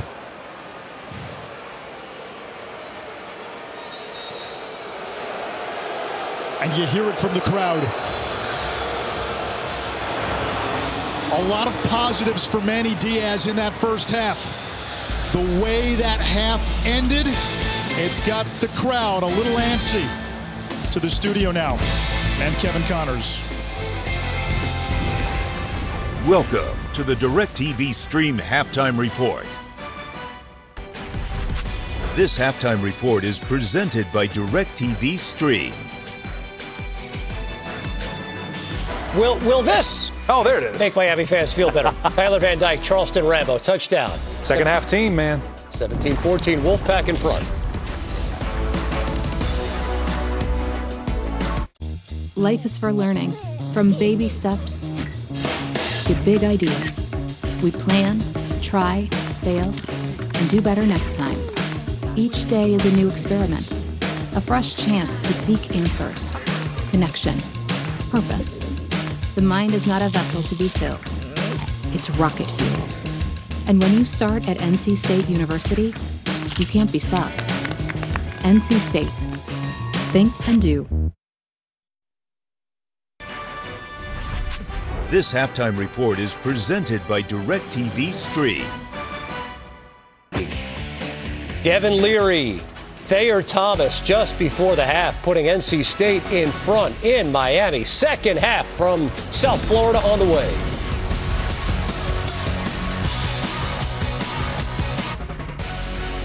ESPN College Football Primetime presented by Sonos, all a part of the ACC on ESPN. NC State took its first lead of the game in the final 15 seconds of that opening half, and the 18th ranked Wolfpack lead heading into the third quarter. And Ishroff, Mike Golick Jr. will hear from Taylor McGregor in a moment. So many positives for Miami in that first half, undone by the last 4 or 5 minutes of that second quarter. Really undone by the last 3 or 4 plays. You go from a failure to convert for your offense on a 3rd and 1 to a big play given up to Emeka Emezi down the sideline, and then that touchdown. You can't let that snowball into the second half. You have been a second half team all season long. This is a chance for you to come out and remind people you don't blink. Meanwhile, this veteran NC State team looking to go to 3-0 in the ACC. Their bench juiced for the start of the third quarter. Miami will receive. And we check in with Taylor. I talked to Manny Diaz. First question I asked him is why he called that timeout right before halftime. He said to get the correct defensive personnel on the field. He said defensively, we've got to clean up our coverages. He feels like they're coming out of their deep areas. They really need to clean that up defensively, although he feels like they got off to a good start, but not able to finish in the second. That critical on that timeout. Because, again, NC State had just hit a big play. They've got no timeouts left. They're getting up there to clock it. And now, because you want to substitute the right personnel in there, that, to me, bought NC State too much time on the other side. A critical error going into the half. No doubt. Harley comes in motion. Tyler Van Dyke played well in the first half. Going deep downfield. He's got Rambo, who makes the catch and pulled down inside the 20. Tyler Baker-Williams probably saved a touchdown. And Tyler Van Dyke, unlike the last 2 weeks, put up solid numbers in that first half. He starts the second half by showing off his arm. Big play action fake, great protection by the offensive line. And now a challenge for them in the red zone, an area this Miami offense has struggled against an NC State unit that is 4th in the ACC inside the red area. No gain for Knighton, and this is Miami's first trip inside the Wolfpack 20. 60 yards on that catch by Rambo, who's got 6 catches for 105 yards. And they like that matchup, Rambo against 3 and white, 8 and white. Bottom of your screen. Instead of check down, Rooster takes it inside the 10. This is an area we saw. What do they have on that first play? Deep developing pass. Tyler Van Dyke has to hold on to it for a long time. The ball's got to come out quick now. You have athletes on your side that are better than what NC State's got on defense. Give them a chance to make a guy miss. NC State also without its top linebacker, Isaiah Moore, out for the game, injured in the first half. Van Dyke had a Rambo open momentarily. He missed him. Back to the near sideline and incomplete. He wanted Harley. Rambo was open over the middle on the slant. That's the challenge for a young quarterback in this area of the field, though. When all the windows shrink, that cut-it-loose mentality we're talking about. Tyler Van Dyke, comfortable doing that going deep. We knew coming into this. Now asking him to do that in real time, quickly, to a veteran receiver there. That's where you see some of the youth showing up still. Borregales will come on for a 27-yarder for the tie. Inside 38 yards. He's just 2 for 5 this year. And NC State may have jumped. Corey Durden, that might be encroachment. Question is, was he drawn off?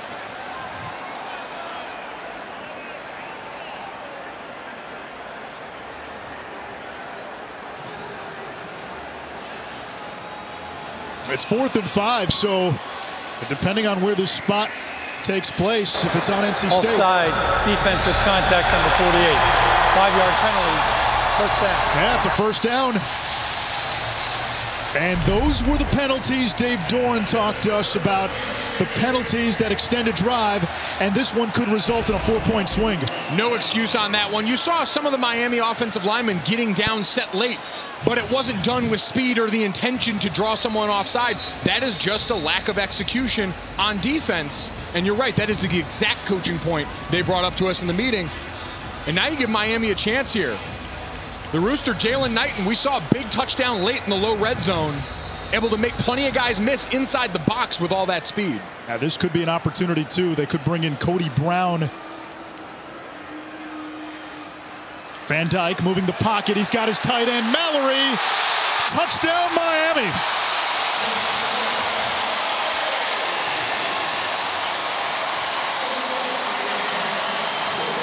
So after an inauspicious end to the first half, the Canes score on their first possession of the second half. The big play to Rambo downfield, the offside penalty on 4th down against NC State. And then Mallory punches it in. Rambo showed up here big again, kind of providing a pseudo screen out in front of Will Mallory. That's the mental toughness we talked about coming out of this halftime locker room when you've got reps in the last 2 games.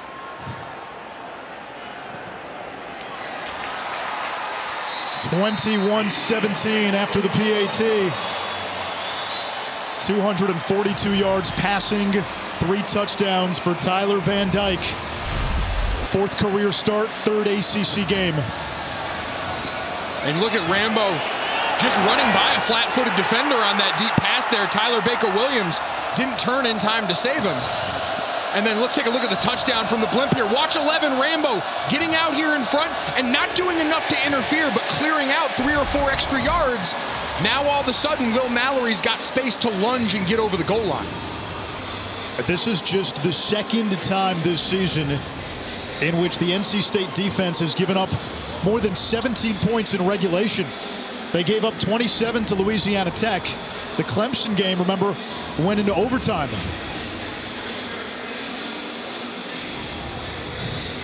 And when it's the exact thing you've been coaching up all week, that's going to eat at Dave Doran and this coaching staff on the sideline. We know your defense, shorthanded, missing key bodies at every level. Isaiah Moore still out right now. It's on everyone to be more disciplined across the board once your leader is out of the game.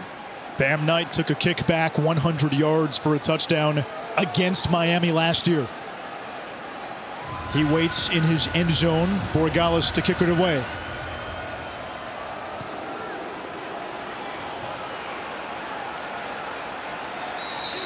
NC State brings it out to the 25 for its first possession of this second half. Devin Leary, 214 yards, 16 out of 25, 2 TDs, both to Thayer Thomas. And a lot of that yardage coming on that last drive there, able to go the distance in a short amount of time. And so what do you learn from that? You've got to challenge Miami downfield more. Their defense was allowed to play so aggressive and downhill. You've got to give them those opportunities, but this all started getting the ball to Thayer Thomas in the slot on these bubble screens, using that as an extension of a run game that had a tough time getting going in the first half. Only 40 yards on the ground. Thomas motions. Bam Knight. Driven back after a gain of 2, and a flag flies in.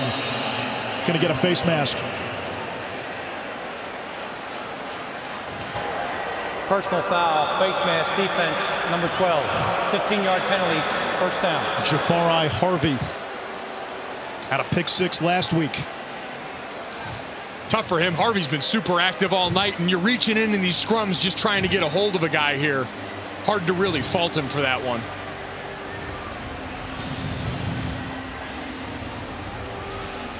What's been your impression so far of the Miami defense? They came out on fire, and we heard Dave Doran reference it talking to Taylor McGregor at halftime here. You've got the 0-1 team in the house. You've got all these guys that you grew up watching and looking at here. So they came out with their hair on fire. You got to recapture that and manufacture it yourself here. Well, they've got the Miami Knights jerseys on too. Leary, incomplete, threw it behind his intended target, Emezi.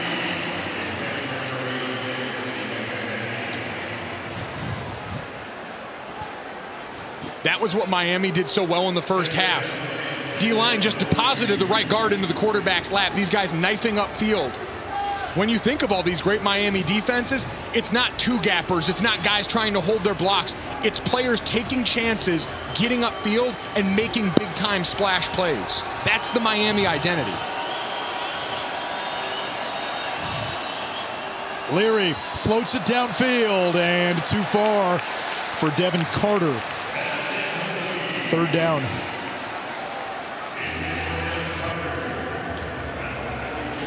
So now you're not going to have the benefit of that play fake here.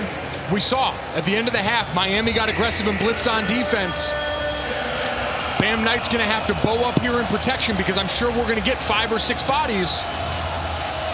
Devin Leary's got that matchup that was so helpful to him at the beginning. Emeka Emezi lined up against Marcus Clark, number 28, at the bottom of the formation.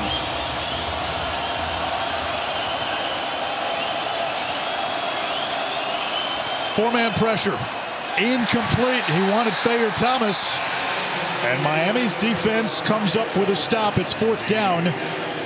Manny Diaz telling us, despite the 2-4 record, he's proud that his team has shown resiliency.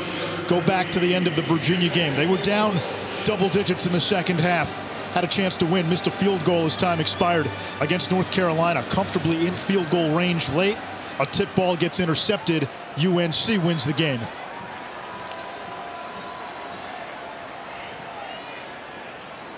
Gill's punt. Fielded by George. He muffs it. Able to pick it up. Lost it again. An NC State player without a helmet seemed to jump on it.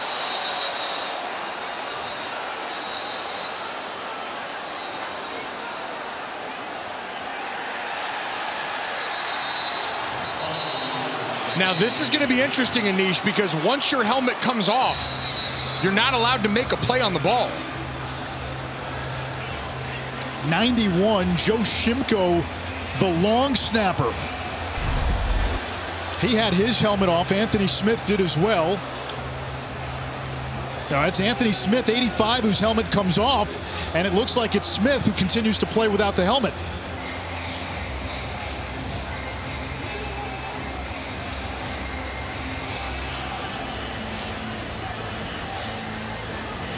I always thought that's such a tough rule because your instinct is still to go out there and go to work.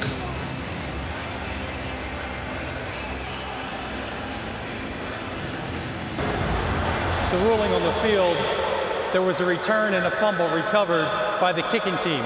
Also, there were 2 holds against the receiving team, number 9 and number 18. Those penalties are declined. The result of the play, 1st and goal, NC State.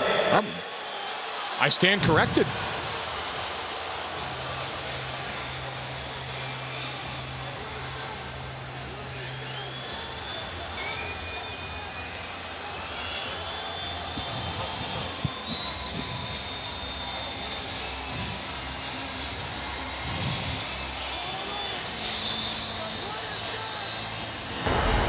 The previous plays under further They're going review. to look at this.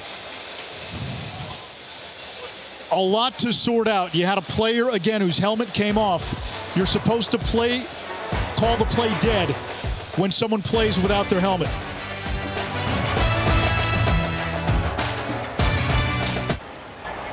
After further review, there were fouls by both teams on the play. During the kick, holding receiving team, number 9 and number 18. During the return, personal foul, participating without a helmet, number 85 kicking team. Those fouls will offset. We'll replay 4th down. That's a huge break for Miami. It's also the right call. We said it before we went to break. You cannot play when your helmet comes off. And in that situation, Anthony Smith's helmet comes off. He continues to play. Nobody has possession when he makes an attempt for the ball. You're supposed to blow the whistle, and the play is dead right there on the spot. There was some confusion as to why it was initially ruled NC State ball, and there was no check on Smith in the helmet. You had multiple penalties there. You had a change of possession, so a lot for the officials, but give them credit. They call down for that one, and they get the call right ultimately in this instance. As tough as I think that rule is for a player, because you're fighting every instinct. I agree. There's nothing that he did wrong in that spot. because I can't expect a player in that moment to say, oh, well, my helmet's off now. I got to know the rules when you're fighting tooth and nail like that. Conference game on the road, so Gill has to punt.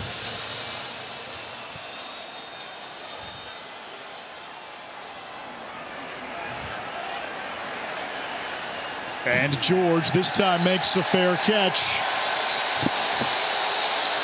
Our college football lineup for next Saturday over on the ACC Network at noon. This will be a good one. Kenny Pickett and Pittsburgh coming off a win against Clemson. That's the team to beat now in the Coastal. They'll be home for Miami. Duke and Wake Forest, the Demon Deacons, the lone unbeaten in the ACC. Now 5-0 in league play. Louisville will travel to NC State. Malik Cunningham has played like one of the best quarterbacks in the conference this year. And there's been a bunch of great ones to choose from. We saw it there. You mentioned Kenny Pickett. What we've seen from Wake Forest, Sam Hartman in that bunch here, the sheer amount of great plays put up today in a crucial win against Army. 70-56. Whew. We were looking at it. I mean, the amount of 70-plus yard massive plays get the blood pumping. So we had a hold on Miami. It'll back the ball up inside the 10-yard line. And this is Cody Brown. And surges ahead with the second effort. We get a flag at the end of the play. It looked like he was down. His elbow hit the ground. That should come back.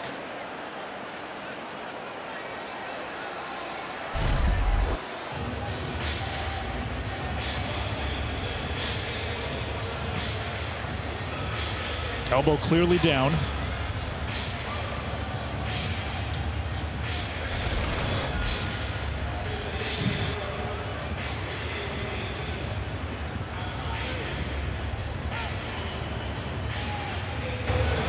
Ruling on the field, the line the game was made. After the play, personal foul, unnecessary roughness, number 0, offense. Half the distance to the goal, first down. The freshman wideout, Romello Brinson, part of the Three Amigos with Jacoby George and Brashard Smith. Third personal foul on Miami today, and let's watch at the end of this play here. He's getting a hand up in his face. Got no reason for it. It's that second retaliation. It's the one they catch every time, right, wrong, or indifferent. On the far side, Keyshawn Smith jumping up and down, trying to get someone's attention. Probably trying to get the signal from the sideline with everyone else right now. You see them looking over where that sheet is put up on the sideline. Usually the spot where the play is getting signaled in by the backup quarterbacks. I think they're going to take a look at the spot on this play. His forearm is down. I get the frustration now. Penalties, stoppages of play. While they review, we will step aside.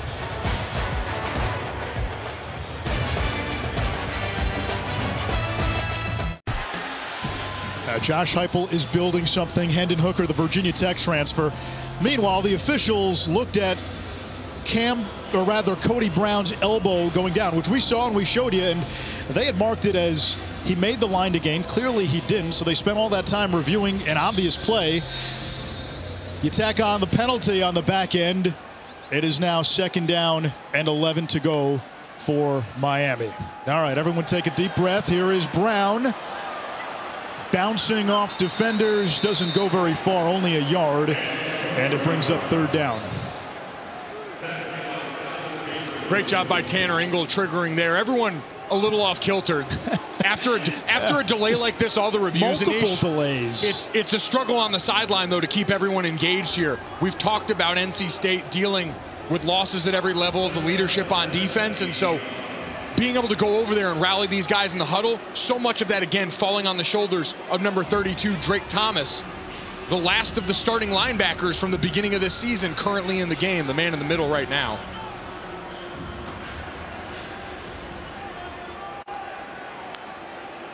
Press coverage almost all the way across. Van Dyke from his own end zone. He's in trouble and taken down from behind. Davin Van, former high school wrestling champion, got him. Let's check in quickly with Taylor.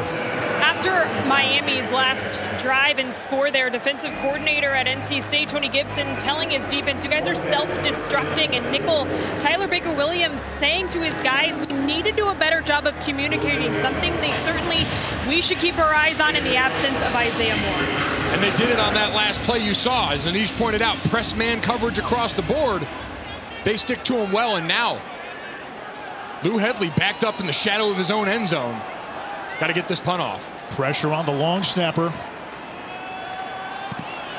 Headley gets rid of it. It chases Thomas just inside midfield, a 47-yard punt, and prime starting field position for the Wolfpack as they try to retake the lead. Aerial coverage provided by Goodyear. With you for every mile on the road to greatness, Goodyear, more driven. So it has been a sloppy third quarter here. Officiating, penalties on both sides. NC State now will start just inside midfield. They had success in the first half, going downfield, taking some shots. It's time to get back to that. That was how they finished the first half strong. You have to back this front seven off. The speedy Porter Rooks motions out. He's in the slot. Person takes it across the equator for a gain of 4.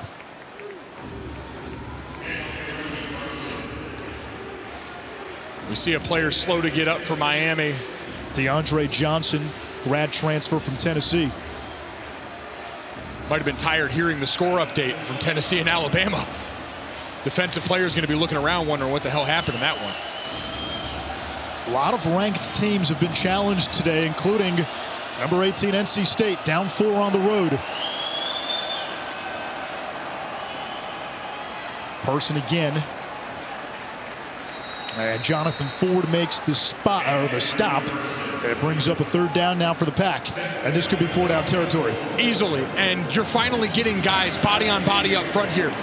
As a running back for Ricky Person, for Bam Knight, what they're looking for is flashes of color. And so when you've seen all these Miami defenders getting in the backfield, the running back stops his feet, plants his foot, and starts to come back. Now you're getting a hat on a hat up front and cleaner lanes. And these backs are good with the vision they've got.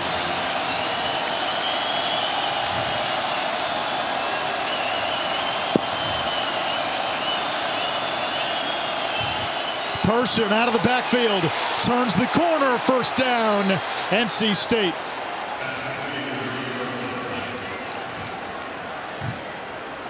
And Thayer Thomas in the slot may have gotten away with a holdout here. They're trying to go for that natural rub action on the perimeter, but watch 5 goes up here and gets that tug right there. That should have been a hold and should have been coming back. A miss by the referees and a huge break for NC State. Yeah, tried to pull on Gilbert Frierson.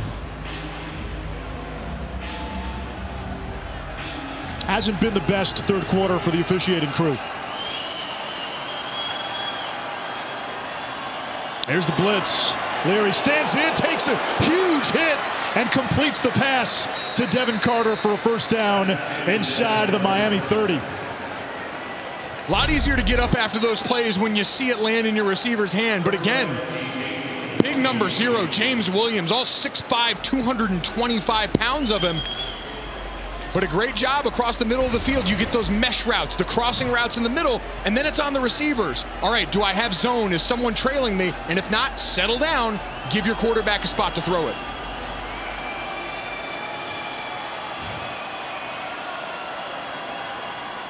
On the ground, and Person goes nowhere, maybe a yard.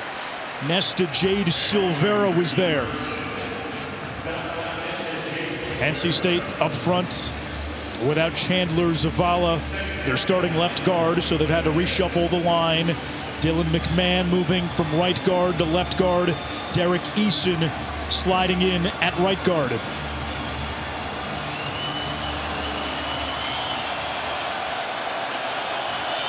Christopher Tootle in motion. On 2nd and 9, Leary. Screen pass to Person, it's tipped. And incomplete, 3rd and long. Great job by Chance Williams there, because they had, as we see Person now slow to get up for NC State. It's been a physical game. And now Person on one knee.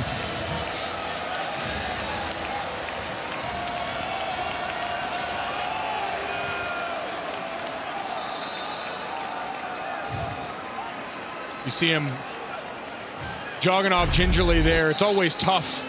We're seeing him here going for the screen and gets taken out low a little bit there. Anish, the worst part about that is when you get hit in the lower body like that, everything fires for a second. You assume the worst when you get up here, and so getting over, letting it calm down. And now you have the luxury of Bam Knight coming in here, another veteran back that you replace him with on a critical third down.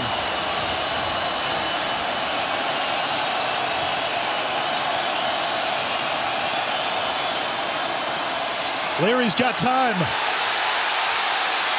Williams in pursuit, and it's thrown away, intended for Rooks. Larry's done a nice job not turning it over. He came into this game having not thrown a pick in his previous 146 passes. Tack on 32 more without an interception tonight. Both quarterbacks just mobile enough to get you out of trouble, to avoid taking a sack that would have taken you out of field goal range now. Critical to try and get points on the board. Here's Dunn, who missed 3 field goals against Clemson. Holds the school record for most career field goals made. They don't have enough people out here on the field. NC State's going to have to burn a timeout.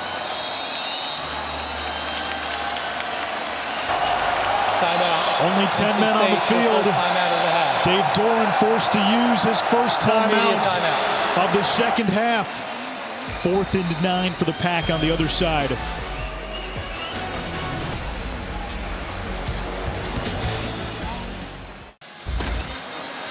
Does that mean we get Frank Caliendo? Can he get some rhythm going in this third quarter? No time for impressions for another review. Here's Dunn, hit from 33, this from 44. Just 1 for 5 over 36 this season.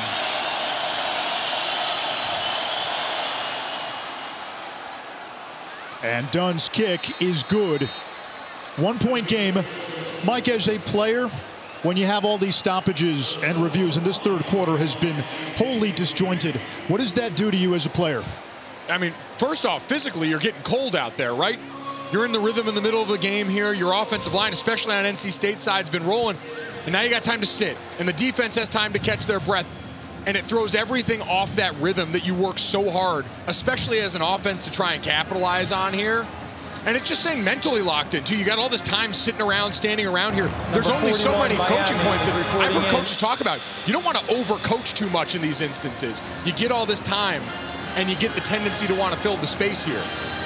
Puts a lot on your veteran leaders. It's a little thing, but they're all big things. 1-point game, 7:09 to go in the third quarter. Yeah, still 7:09 to go in the third quarter. I will say, as a former offensive lineman, I enjoyed the opportunity to catch my breath. I wasn't quite in the shape that Zach Martin was. Sue me. Trenton Gill to kick it away.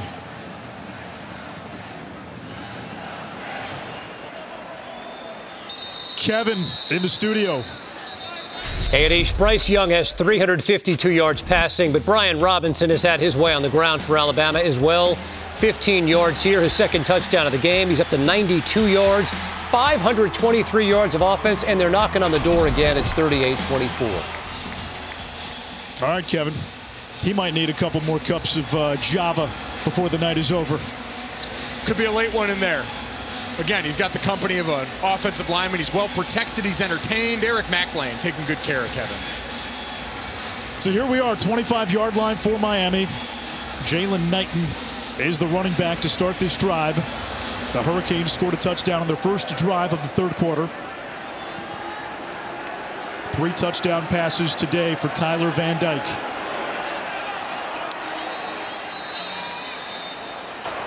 Delay game offense, 5-yard penalty. And a delay of game after the kickoff. Play clock after a kickoff begins at 25. That rule was put into place a few years ago.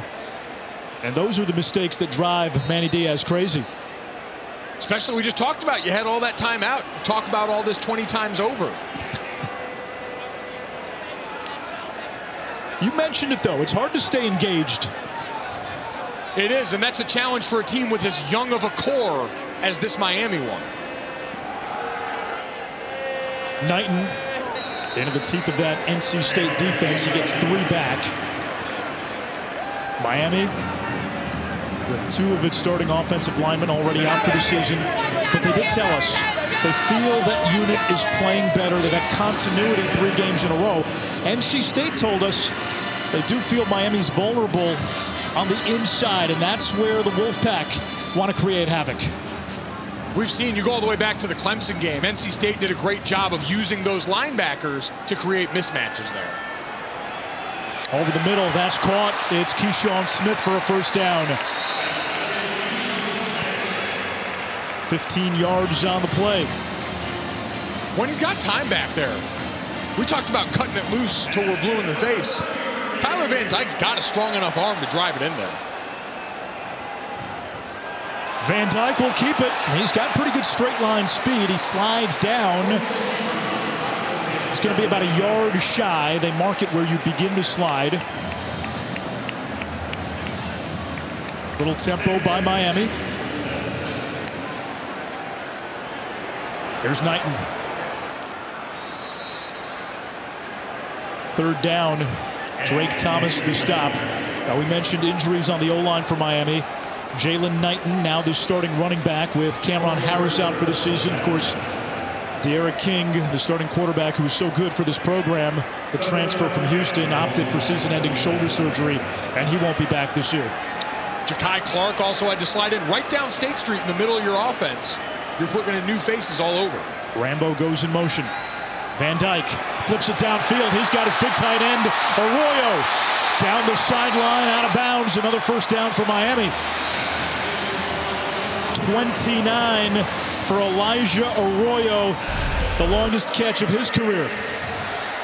And look at all the attention. 2 bodies on Will Mallory, and a great job. You didn't see it there. Tyler Van Dyke using his shoulders to influence the defenders looking out towards Mallory. Van Dyke sending this one into the end zone. Keyshawn Smith got tied up with Derek Pitts.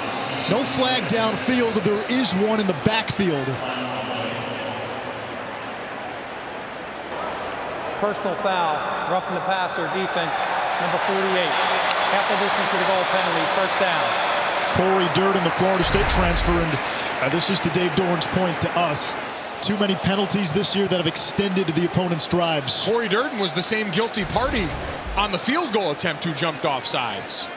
That's a veteran player. That's a guy who's a grad transfer from Florida State who you expect to have a little bit more football IQ in situations like that here. He stepped in well and done a great job for them with the injury, but you just got to have your head about you, especially down here. There's Knighton breaking tackles inside the 5. Battle with the stop. 2nd down, 2 to go.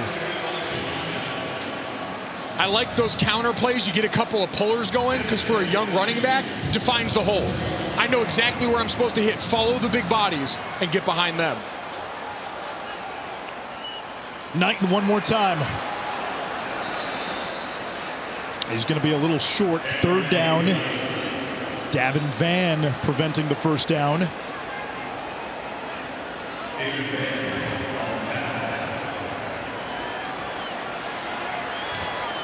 Trying to create numbers here. You get all these bodies into the boundary here, and then you try and sneak a run to Knighton towards that left side right here.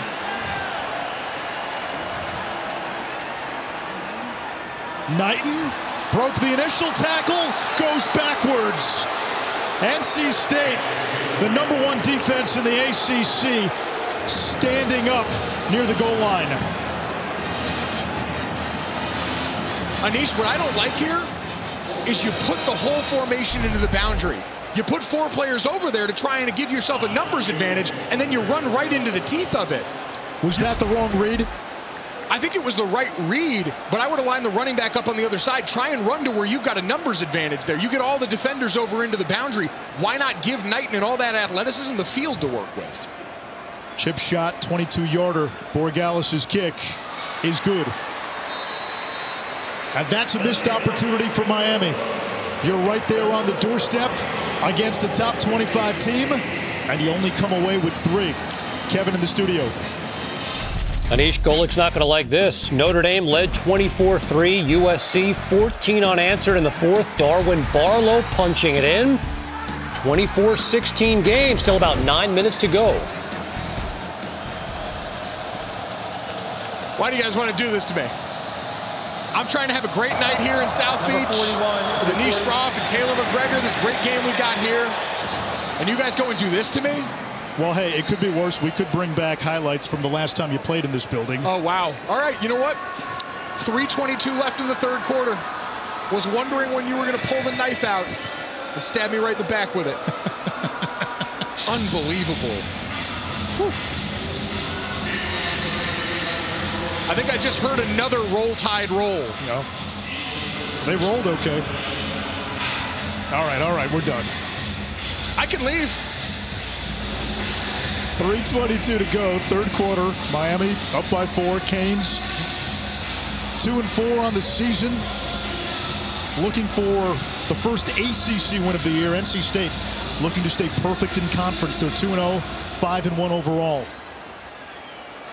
And a chance for Bam Knight. He's got the 20 and tripped up at the 21-yard line. Oh, and he lost control of the ball there for a second. Lucky to land back on it. College football rankings brought to you by Chick-fil-A. Cincinnati, number 2 in the country. They got a scare from Navy. Oklahoma. That was a 4-quarter game. Controversial play at the end.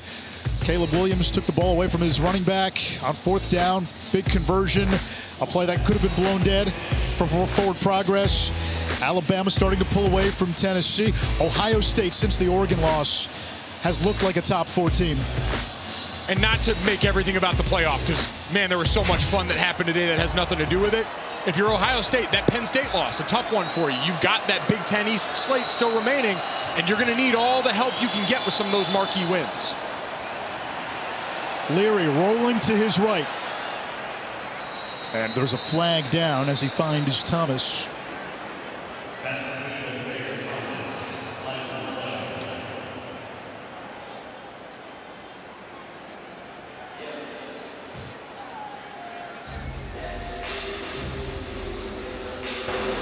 Offside, defense number 13, line up in the neutral zone. Penalties declined. The play is accepted. First down. 9 penalties now on Miami. This is the part that can undo all that goodwill. Excuse me, it'll say it was declined, but right, yes, it was another. It ended up being a free play for NC State. And Devin Leary took advantage of it, but this Miami defense got to get its head back about it now.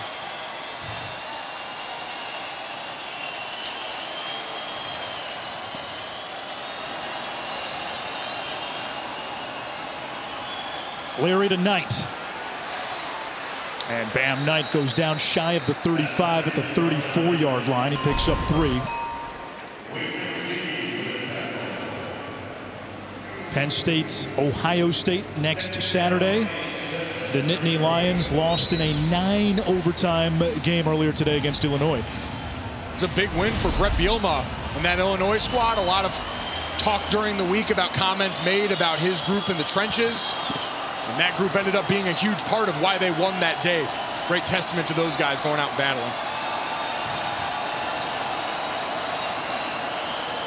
Knight again. Met by Jennings immediately. No gain. And it brings up 3rd down.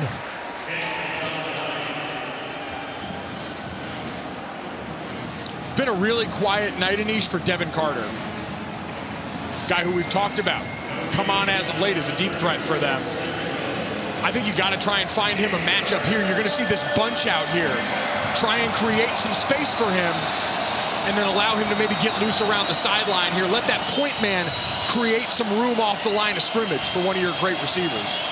Carter had the game-winning catch against Clemson. Leary's hit, and it's dropped. That was Devin Carter. If he catches it, that could have been a big gainer. And Tyreek Stevenson down for Miami, their top corner. 3 drops now for the Wolfpack.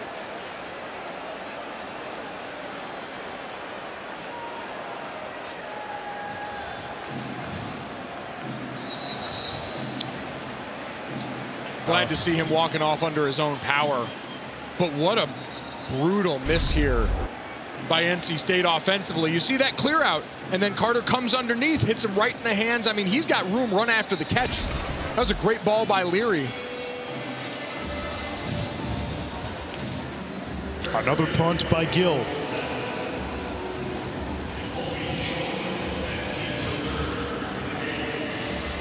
His 7th punt.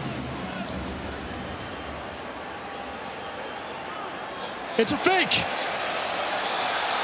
NC State with the first down and more. It's Penix who takes it inside the Miami 30.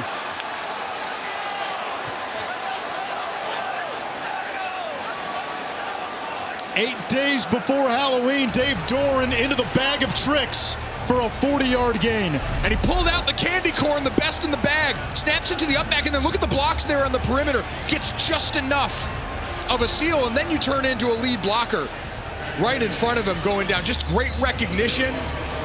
And that's something, Anish, when you put those fakes and you drill them all week, do we have the look we like? If not, you get someone come up, calm it down, give a code word to take that off, and instead they had exactly what they drew up in the special teams room. Seam them for a first down. From the Miami 26. They'll keep it on the ground. Person thundering through the secondary. And he's inside the 15. 14 more for the Wolfpack. They've got Miami milling in retreat. This is this unit up front starting to set a physical tone again. Ja'Kai Clark, number 53, getting up onto a linebacker here and helping spring his back. Tim Beck and this group on offense. They had to stick with it for a while. It's been, excuse me, not Ja'Kai Clark. Sorry about that. Derek Eason on the NC State side here, getting up to that second level. And the third quarter mercifully comes to an end. It does. NC State threatening. They're in the red zone. They're down 4. They're looking to go to 3-0 in the ACC. Miami's got a 4-point lead, looking for that first conference win.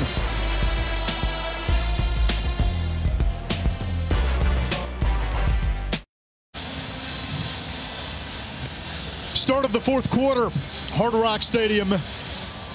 Miami leading NC State by 4. Anish Shroff, Mike Golick Jr., Taylor McGregor on the sidelines. College football primetime presented by Sonos. First down and 10 for the Wolfpack. Leary. Eyes upfield. He wants 6.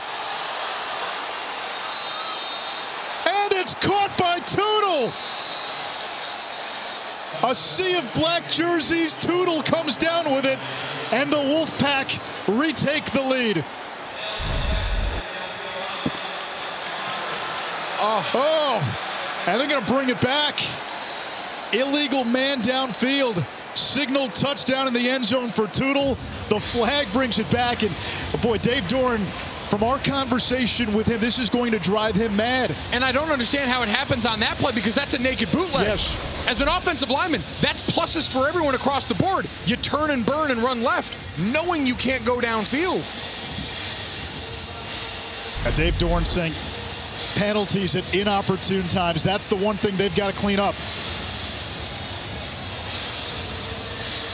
I'm not going to lie, that's one of the weaker versions of that penalty we've seen. In an era of college football where RPO plays allow these guys to go 4 or 5 yards down the field sometime, that's a tad ridiculous. First and 15 now. From the 17, Leary steps up. He'll run. Sidesteps a defender, gets a block. Leary all the way. Touchdown, NC State.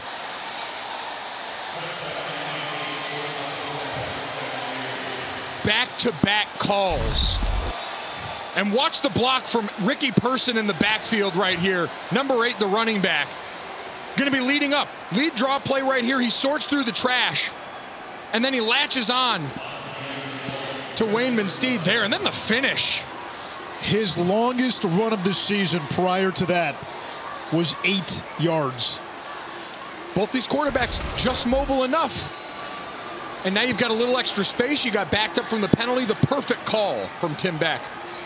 And it's Miami now down by 3 after being up by 4. The Wolfpack Up 27-24, 15 seconds elapsed in his final quarter. Has the feeling of another fun finish between these two. Last year, it was Miami rallying from 10 down in the fourth quarter. Look at this one. Give us up top. Big smile by Tim Beck on the sideline. You see it right here. Clear out perfectly. Number 41. And then the big fella getting up there right at the end, too. How did I shortchange the offensive lineman? Getting up to the third level there. That's an NC State team. If you heard Dave Doran after the BC win, and even when he talked to us, they feel with a 5-1 record, 2 wins in the ACC, the lone loss coming in Starkville to Mississippi State. They feel they haven't earned the respect. They feel they didn't get the bump they deserved after the Clemson win. This is a team which many do see as a viable contender in the ACC, but it is carrying a boulder on their collective shoulder.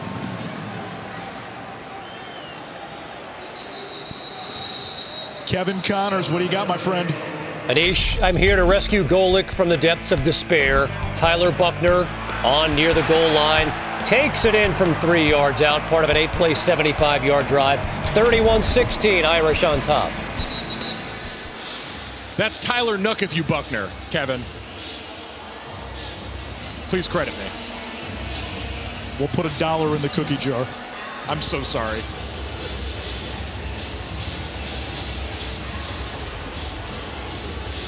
Tyler Van Dyke, who's been so good in these second halves the last 2 weeks. 14 yards away from the first 300-yard game of his young career.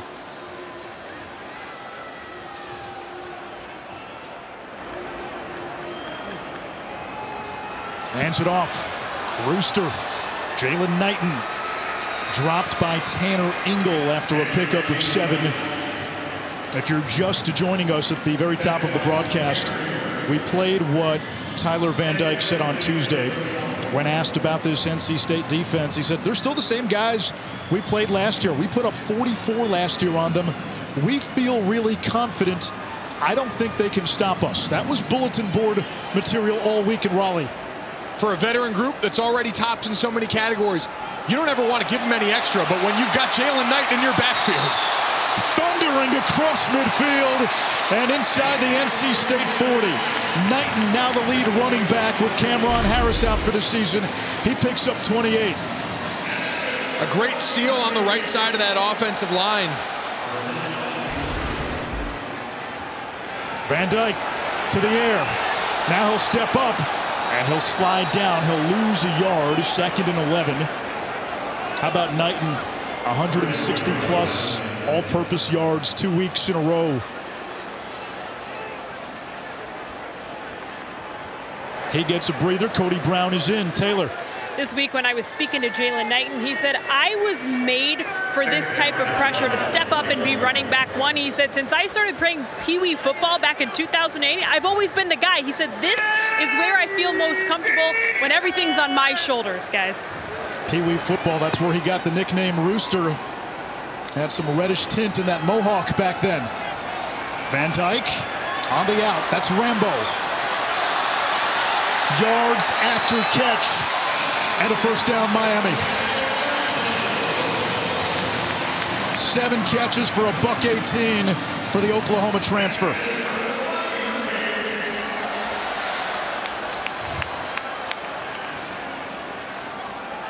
Cody Brown hammers across the 25. Picks up 4. This is a drive where you're starting to see, Anish, the benefit of an offensive line that's had bodies jumbled around. Now 3 games with the same 5 guys up there. You start seeing everything well together. You're tracking linebackers. Your double teams are tighter because you've communicated these things through with these guys now for 3 straight games. Knighton back in there. He gets the call. And it's going to set up 3rd down. Ball at the 21-yard line.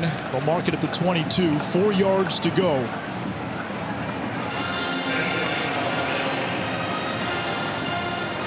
And Anish, I think if you get close, this is 4-down territory for you. The way your offensive line's been rolling, Knighton being able to make guys miss.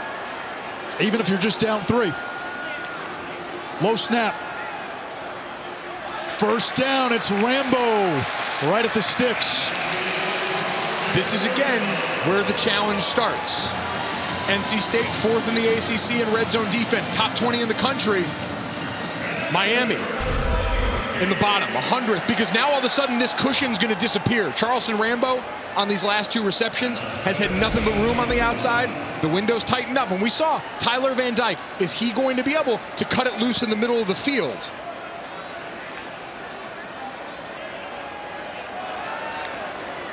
Corner blitz, it's Knighton, up the gut, gashing through that defense.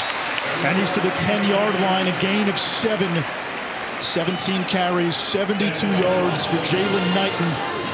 Just his 3rd game back after a 4-game suspension to begin the season. And he mentioned no longer splitting carries with Cam Harris, who's a great veteran, well-rounded player, dialed into their protection schemes. But that's also been the standard that Knighton's come up with. You combine that tutelage with his attitude. Gold. They'll feed Knighton again. Inside the 5, 1st and goal, Miami. Anish, for fans who have watched the ACC, look at the tempo from Jalen Knighton in the backfield here. It's something akin to what we've seen from him as he comes out of the game right now. If we get back to it, that last play, he was almost walking to the line of scrimmage. We talk all the time for Wake Forest about a slow mesh. And now we've got Van Dyke under center. 2 tight ends stacked to the left, Rambo in motion. Cody Brown in for Knighton. Van Dyke, trouble with the snap, able to cover it up. 2nd and goal. This is what I was talking about in the last play, Anish. Jalen Knighton, watch him walking this down. Think about, we always talk about Wake Forest, that long mesh right there. A change in tempo for a young running back to have the wherewithal to understand, I got to get these linebackers to commit down, and then I've got the burst to go past there. You miss Cameron Harris, the experience, the ability to pass block. Make no mistake, Jalen Knighton is their most explosive running back. Harley's the slot man. Van Dyke on the slant, Rambo, touchdown! Back and forth we go.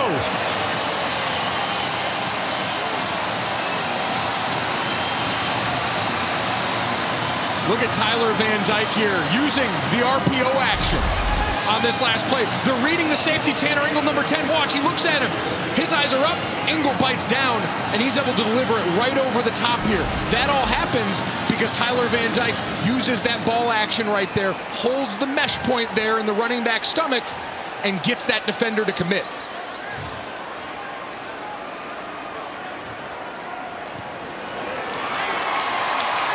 And it's now Miami up by 4. 4 lead changes tonight. 2nd touchdown grab by Charleston Rambo. 9 catches for a $127.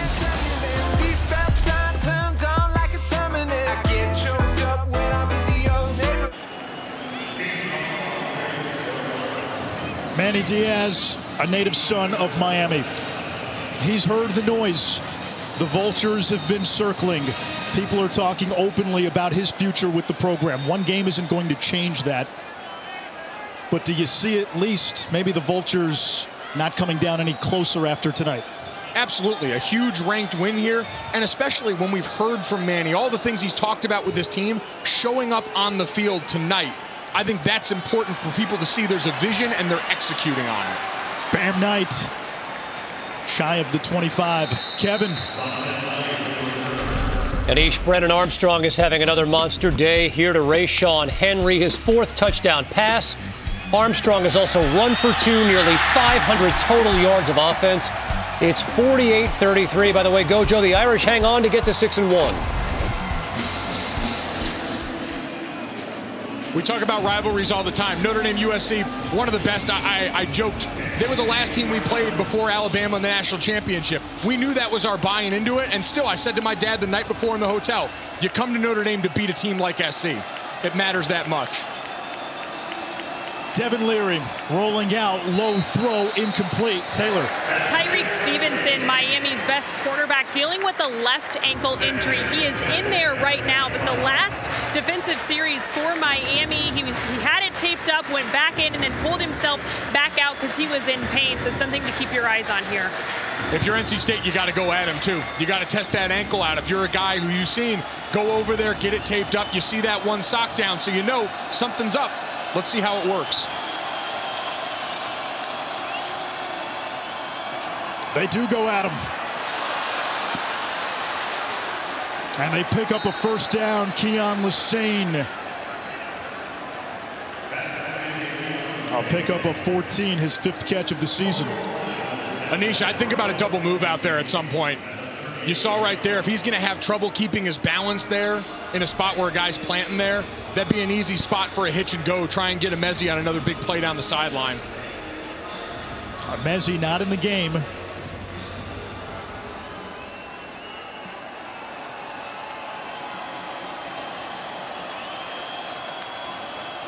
Leary to the air. Sends it downfield for Anthony Smith. Makes the catch in stride. Beat Isaiah Dunson downfield. Just his 4th catch of the season. Anthony Smith said, I kept my helmet on for this one. And watch Devin Leary look the defense off towards the other side and then deliver an absolute strike. It's a great job of using his eyes on the back end to occupy defenders. And then put it where only your guy can get it. He's a vertical threat in this offense.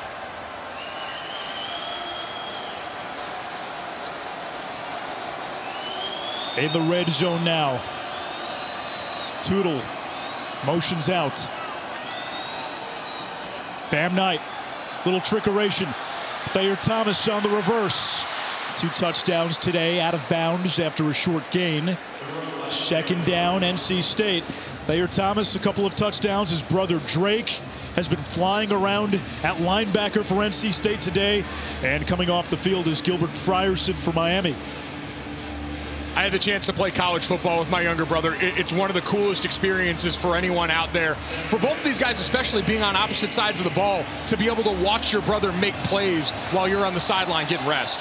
Backup receivers in there for NC State. 2nd down. It's Lassane, Rooks, and Riley at wideout.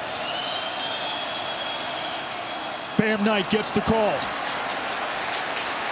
Not much there. Steed makes the stop. And you got a big 3rd down. Down 4 as we come up on 7 minutes to play.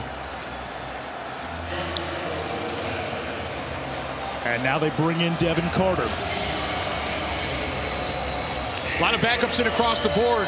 It's on your offensive line to provide extra time for your quarterback right now. Allow some of these guys who don't get as many snaps a chance to get open.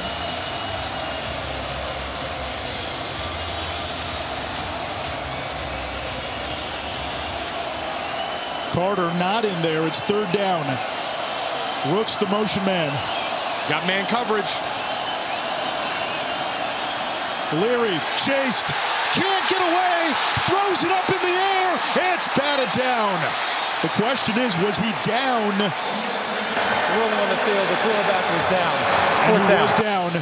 Bubba Bolden coming on that safety blitz. Bolden's a guy who struggled of late for Miami. And the knee. I don't think it touched. It's going to be that right hip.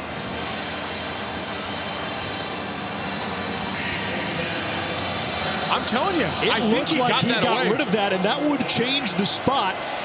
They may review this. 45-yard field goal for Dunn. I'm surprised they're not looking at this. Dunn's kick. No good, but there is a flag.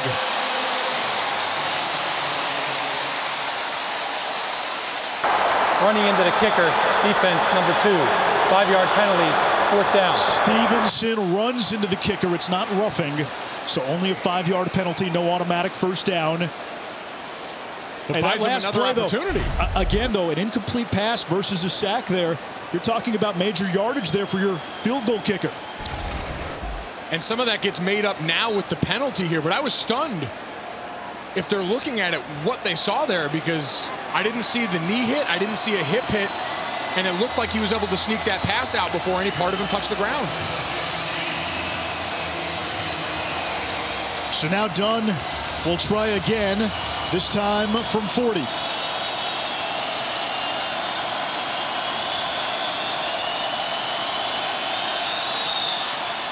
This one is up. And good. 31-30. 5:39 to go.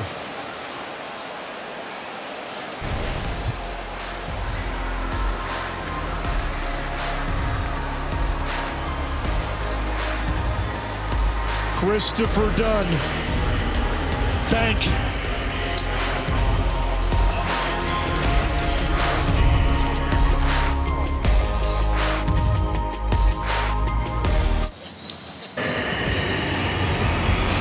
ESPN College Football Primetime is presented by Sonos. Experience game-changing sound made easy. At halftime today, Miami honored the greatest team ever, the 2001 team, a star-studded squad. All the players wore 26 in honor of the late Sean Taylor. Ed Reed, Andre Johnson, Clinton Portis, Willis McGahee, all part of that team. Miami having trouble with the kick here. It's Brashard Smith, the freshman, and he takes it to the 11-yard line. Kevin Connors. And East, check this out. Nevada down 8, under 10 seconds to go. Carson Strong to Cole Turner to make it a 2-point game. So, of course, you go for 2. The Wolfpack does. Strong finds Romeo Dubs, who makes the catch, but he's out of bounds. 476 yards and 4 touchdowns in defeat for Strong. Fresno State wins. That's a tough one for the Wolfpack. Nevada Wolfpack, 2 words. NC State Wolfpack, 1 word. That's why he's the best, folks. That's why he's the best. Miami, they have played a ton of close games this season. You go back to the App State win at home the last 2 weeks. Certainly Virginia and North Carolina coming down to the wire. This time they've got the lead. And Van Dyke eaten up in the backfield. It's Devon Betty. This linebacking group for NC State depleted. Peyton Wilson out for the season. Isaiah Moore, their best linebacker, out for this game. He got hurt in the first half. And again, you look at what happened the last couple of weeks. Can Miami grow up? Can NC State bank on that defense, which has carried them to this point? Screen pass, Knighton, and there's the Wolfpack defense. Daniel Joseph with the TFL. It's 3rd and long. Miami backed up. This is a prepared veteran defense. The play before, they peel the linebacker for the quarterback. Watch Daniel Joseph, number 99. Reads it right away. Says, I'm getting home way too easy. Backs out, makes the play. This is where the veteran group pays off. You're prepared for the situation. Miami needs to get to the 21. And they'll just run it. It's Knighton. The crowd did not like the call. Listen, at this point down here, with how that drive had gone for you there, preserving the football, making sure you don't put it in harm's way here, that was going to be paramount. And you had a light box look. We've seen Jalen Knighton break some of those. So now Headley, one of the best punters in the country, will punt from the back of his own end zone. And Thayer Thomas, a terrific return man, waits at the Miami 45.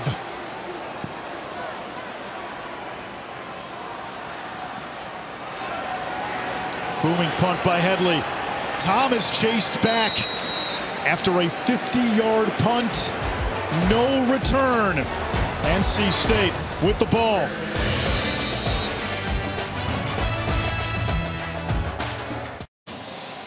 Aerial coverage provided by Goodyear to reach the end zone. All you need is drive. Goodyear, more driven. Let's check in quickly with Taylor. After that last field goal attempt was down here on the sideline, went into the tent. He then came out with a heat pack around. He's been taking warm-up kicks right here. here, and with the fingers making the pinching motion towards his back. They just applied icy hot. He's still taking practice kicks, though, guys. Downfield, incomplete. Wanted Anthony Smith. Go ahead, Taylor.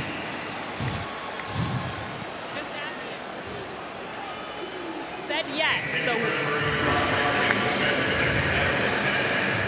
they just looked at him, asked him if he was okay. He said yes, but certainly something to keep your eyes on is NC State within a field goal. Yeah, they need a field goal to take the lead, potentially win.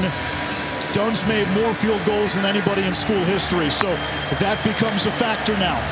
Colin Smith, the backup, taking warm-up kicks now.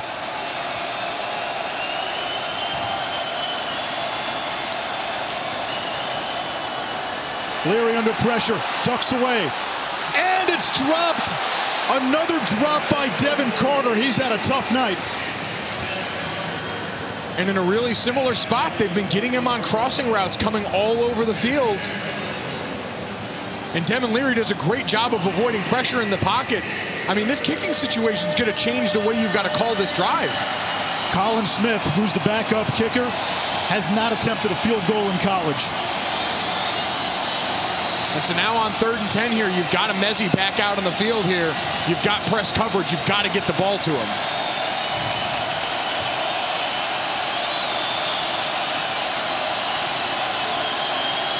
Four-receiver look. Screen pass to Person. Breaks the first tackle and pushed out of bounds. It'll bring up 4th down for NC State. The Wolfpack have 2 timeouts. And what do you do if you're Dave Doran? I mean, do you trust your defense one more time? The way your defense has been playing, I'd be comfortable pinning them deep right here and trying to make them earn it, but the offense staying on the field right now. They line up to go for it.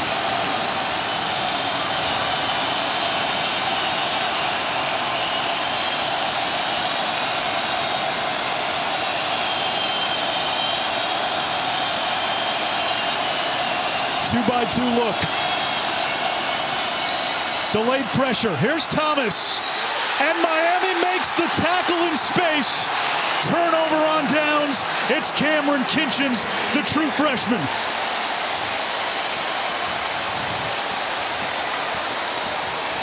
Cameron Kitchens and James Williams, 2 young players in this secondary that these coaches have raved about. And this is what we talked about, the matchup all night. Stress them on the perimeter. See if you can challenge these guys to make tackles. That time, Miami coming up in the clutch. It's still not over. NC State still has 2 timeouts. There's still 2:49 to go.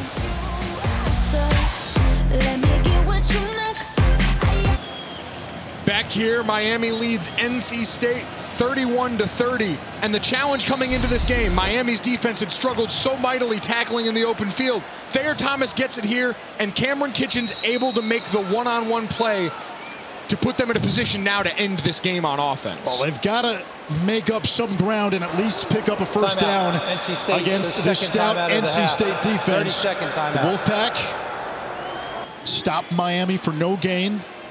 Dave Doran calls a timeout. He's got 1 left, 2:45 to go.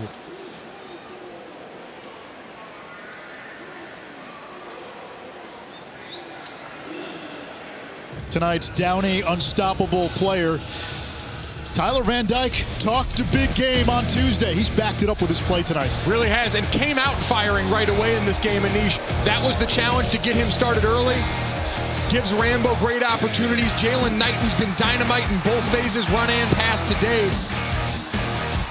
And for Tyler Van Dyke, the next challenge is to finish. We talk about they had to reinvent themselves in the middle of the season. Right down the street, new center, new running back in there, freshman quarterback. And for the numbers he's had tonight, this is a part of his playbook he hasn't yet had to execute in the game. 4-minute offense. Can you end the game with your team on the field, not give NC State one more chance? And can NC State get one more stop? They've been playing most of this game without their best defensive player, Isaiah Moore. Van Dyke rolling to his right. And he just slides down for a big loss. It'll bring up 3rd down. We get a timeout by NC State. 2:38 to go. The Wolfpack now out of timeouts. Timeout. The 3rd and final timeout of the half.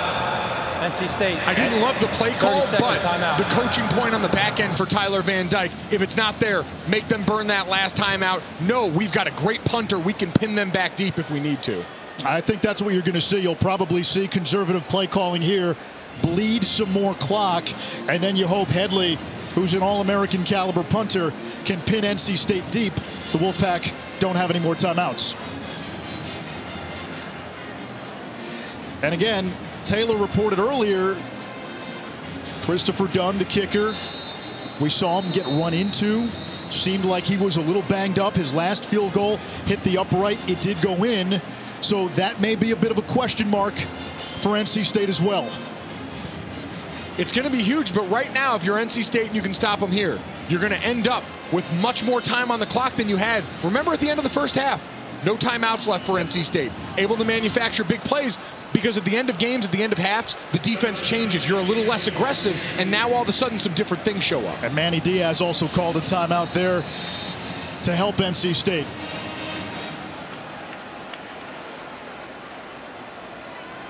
Van Dyke, he'll throw. He's got his tight end.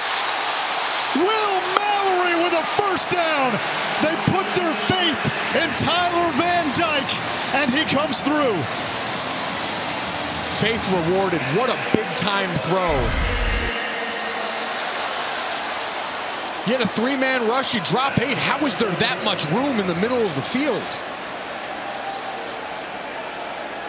You wonder if there's a part of NC State that was not expecting that play call. For sure. We were sitting up here saying it was going to be conservative from here on out. We mentioned all the different bodies. No Isaiah Moore in the middle of that defense. So now Drake Thomas is out there trying to get him fired up. Play clock down to 4, down to 3. They're going to attack on the ground now. It's Knighton. And they will bleed this clock. I go back to what Rhett Lashley, Miami's offensive coordinator, told us. Basically said, hey, we've got to play like we've got nothing to lose. You're going to see us be aggressive. They're going to put their faith in Tyler Van Dyke. The last 2 games, boy, Miami suffered the slings and arrows of outrageous fortune. Missed a field goal at the end from 31 against Virginia. Then against North Carolina, they're in field goal range. A field goal ties it. Instead, a tip pass results in an interception. UNC wins. Manny Diaz kept on telling everybody this team is resilient. They can bounce back. There's a good team in this locker room. They're on the verge of knocking off a top 25 NC State team tonight. Miami, 30 and we get a timeout by Miami. 1:07 to go. How about the growth in 4 games as a starter for Tyler Van Dyke? Talked a big game Tuesday. He's backed it up tonight. Well, and you just mentioned it. This team had their coaches back. You all hear it inside the building. We're not immune to that as players here. I mean, I was on a team that ended up going through a coaching change here. You hear that noise on the outside, the way people talk about your coach. But he identified it, called his shot with this team, said there's a good football team here. And having to reinvent, again, in the middle of the season. You're not running the same offense for Tyler Van Dyke that you are for De'Aaron King. Jalen Knighton, while talented and confident, has not been the guy under center for you in there for the majority of the snaps so far, missing 4 games due to a suspension. And yet all of them have responded in this moment. The defense stepped up. It wasn't perfect, but they put themselves in a position to go into the sweetest formation in football. 2-type diamond victory kneel. And Manny Diaz let slip a smile. Those have been hard to come by in this 2021 season.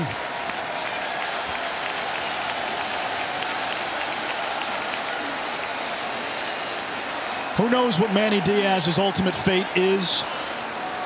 But he, too, like his quarterback, backed up his words from earlier in this week, telling people, hey, there's a resilient team. There is still something in this locker room. A lot of football to be played. They got Pittsburgh next week. That won't be easy. But tonight, Manny Diaz and Miami found a way. Late game, 4th quarter, against a very good NC State team. They made the big play. Van Dyke to Mallory, and Miami will get its first ACC win of the season. Like you said, Anish, it's a long, hard season. We don't know what decisions are going to be made. Look at the joy in that moment. Wins are hard to come by in this sport. They're even harder to come by given the circumstances you're in right now. and you all went out there and had each other's backs, and now you get to reap the benefit of that. That's a teachable moment these guys can all take with them from here on out. Tyler Van Dyke grew up tonight, 325 yards, 4 touchdowns, no turnovers. By far his best game of his career. A career that looks pretty darn bright going forward. Poise, confidence, pregame talk turned into action on the field here tonight. That sends a message to the locker room of who they can trust under center. Taylor. Thanks so much, Anish. Coach, you guys have played in a couple close games the last few weeks. In your mind, how were you able to get over the hump and get a W here today? Guys made some plays when it counted. How about Tyler Van Dyke? I mean, it's unbelievable. Third conference game. That defense is a hell of a defense now. I mean, no one moves the ball on him, and put 420 on him and throw for 325 as a freshman. So proud of him. What did you see out of him today that you hadn't seen in the first 2 halves of the previous games? More confident, you could tell. Decision making. I mean, you look at the way we came out. First drive, throwing the deep ball. You know, I mean, he did it all. You know, he didn't look like a young guy. I'm so proud of him. What is the big say? What type of message to your critics? Well, the critics. It's a message to the team. It's a message to the locker room. Because those guys have been putting the work in. They've been competing, and they haven't been getting the rewards. And tonight they got it. They played for 60 minutes. This is college football. They're going to be close, and tonight it went our way. Appreciate your time, Coach. Congratulations. Anish? Manny Diaz, just smile as wide as the panhandle tonight. The Hurricanes get in the win column in ACC play, knocking off number 18 NC State. Tyler Van Dyke. He said his team could take on this mighty Wolfpack defense. Backed it up with his play tonight. That's the swag they used to have in these parts. That's the type of bravado that you had. We saw the 2001 team here honored at halftime. 2021 gets them a W, 31-30. Your final from South Florida.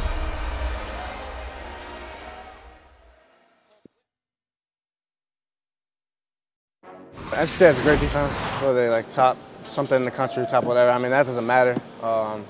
It's still the same guys we played last year. We put up 44 points last year on them. They have a different type of wrinkles on the defense, but yeah, we feel really confident. I mean, if we just come out in the second half of both those games, you know, I don't think they can really stop us. So just got to start there. Tyler Van Dyke, you're not supposed to say those things going against a ranked NC State team with that defense as you play host to them. You're a young guy getting started in your career, a lot to learn. Oh, wait, Van Dyke gets this one going to the end zone. Charleston Rambo brings it in for a touchdown. Canes' first drive, give them 6. They lead 7-0. Second quarter, Canes lead 7-3, 4th and 1 from the 47. More Tyler Van Dyke. EJ, he looked confident. Excellent throw right here. An excellent play call, really getting Jalen Knighton out there, out-leveraging the linebacker, reading the weak, touchdown Miami. Pack ain't about to lay down. Devin Leary hits the career leader in receptions for the Pack. Emeka Emezi move the chains. Later in the drive, Leary, Thayer Thomas, as he starts to spread this thing. And Emac, at this point, we thought, here come the Pack. Right, they're building confidence, make a great play, really a basketball catch, go up and get it. But Miami just found a way, kept responding. And here's more of the Pack moving. Leary hits Emezi this time, 46 yards and a first down to keep things alive. And just before the half, that same drive, Leary hits Thomas here, 27 yards for the touchdown there, Thomas. And NC State would lead at the half, 17-14. Corey Durden, check him out. He jumps off sides here on the field goal attempt, and it's first down Miami. The very next play, opportunistic, and TVD takes full advantage, finds his tight end, rolling right, Will Mallory, 5 yards. They take advantage of the mental lapse, and they lead 21-7. You got to play clean football on the road in conference. Later in the third, Pack down 24-20. Trent Penix takes the snap, uses some blocks, and picks up 40 yards and the first down. A little trickery.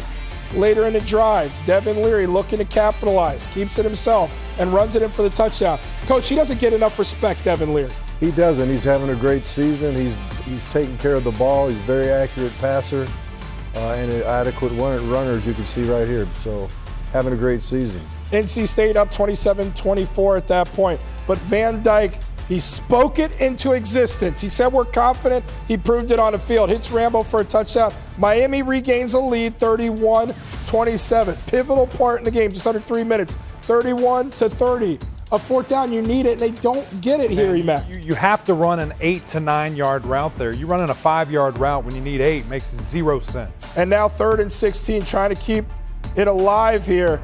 They keep the drive, they seal the game. They do. Taylor McGregor with Tyler Van Dyke postgame. Thank you, Tyler. Coach said the difference for you tonight was confidence. How were you able to harness that for all 4 quarters? Yeah, you know, the last 2 games we came out slow. So this game we had to come out fast. You know, I have a lot of confidence in my teammates and O-line, receivers. They all made plays when they had to. So, yeah, we're just excited to get this win. You had a big quote on Tuesday that really set the tone for this program. How would you describe the impact of that confidence in today's game? Yeah. Coach Diaz used that to rally around us. Yeah, we got to keep rolling. Use that confidence to keep thugging out the season. So. Knocking off a number 18 NC State team. What does that tell you about the ceiling of your Miami team? Yeah, we have a really good team. Last 2 games, unfortunate ending. But yeah, we have a lot of confidence in the team, and yeah, we're not done yet. So. Next week, you have a really good Pitt team ahead of you. What do you need to carry over from today's game to beat them? Just the confidence. The same thing on offense we did tonight. We still could do a lot of things better. But if we come together as a team like that, yeah, we'll be good. So. Appreciate your time. Congratulations. Look, let's just be honest. Pregame coming into today, this was an underclassman playing for a team that's underachieved, going against an NC State Wolfpack defense who had the top scoring defense, or excuse me, total defense in the conference. It didn't seem like a good look for TVD to be talking like that. But he backed it up today, Eric. What did you see from him that was the difference? Confidence from the get-go, and really play calling from the get-go. It was unbelievable to see the shots downfield. Instead of just dink and dumps and let's feel it out running, they were aggressive. And I thought that really played, to Van Dyke's skill set and what they're able to do. Clearly, he's a very confident young man. Take those shots early and often. It paid off, Coach. Speaking of taking shots, I was taking a shot at the kid making that quote, thinking – you're making a big mistake. All of us did. But the guy, you know what that looked like? It looked like swag, real swag. Yeah. They like that down in Miami, don't they? Oh, they're going to love it. That's Those fans are going to love games. that, and his teammates are going to love it. When you talk smack and back it up, that's a big deal down there. Yeah, and the playmakers around him made plays. So Rambo, 9 catches, 9 targets. Knighton, 6 catches, 6 targets. Smith, 4 catches, 4 targets. So those, you talk about guys making the catches. Right, they caught the ball, baby. Caught the ball, man, and the defense obviously tackled well enough to give them more stops and more opportunities on offense. Without question, this is a letdown for a Pac team that is in the hunt in the Atlantic, playing for a lot, trying to move up the charts, and just laid an egg here in Miami. Understand that this is a crazy year. Crazy things can happen. Do not just throw away your season. We're going to really find out about NC State moving forward. Who do you want to be? Who can you be? It's just one conference loss. You still, I think, control a lot of things in front of you. Play Wake Forest, and you've already got that win over Clemson. Yeah. No, I think also, too, I think those teams that want to beat NC State, they need them to continue to win, right? So you talk about Pitt, you talk about Wake Forest, the teams that are kind of ahead. If they still have NC State on their schedule, they need them to win games, so they still have those games to add to their resume. Just when you think you have this conference pegged, a little bit more chaos.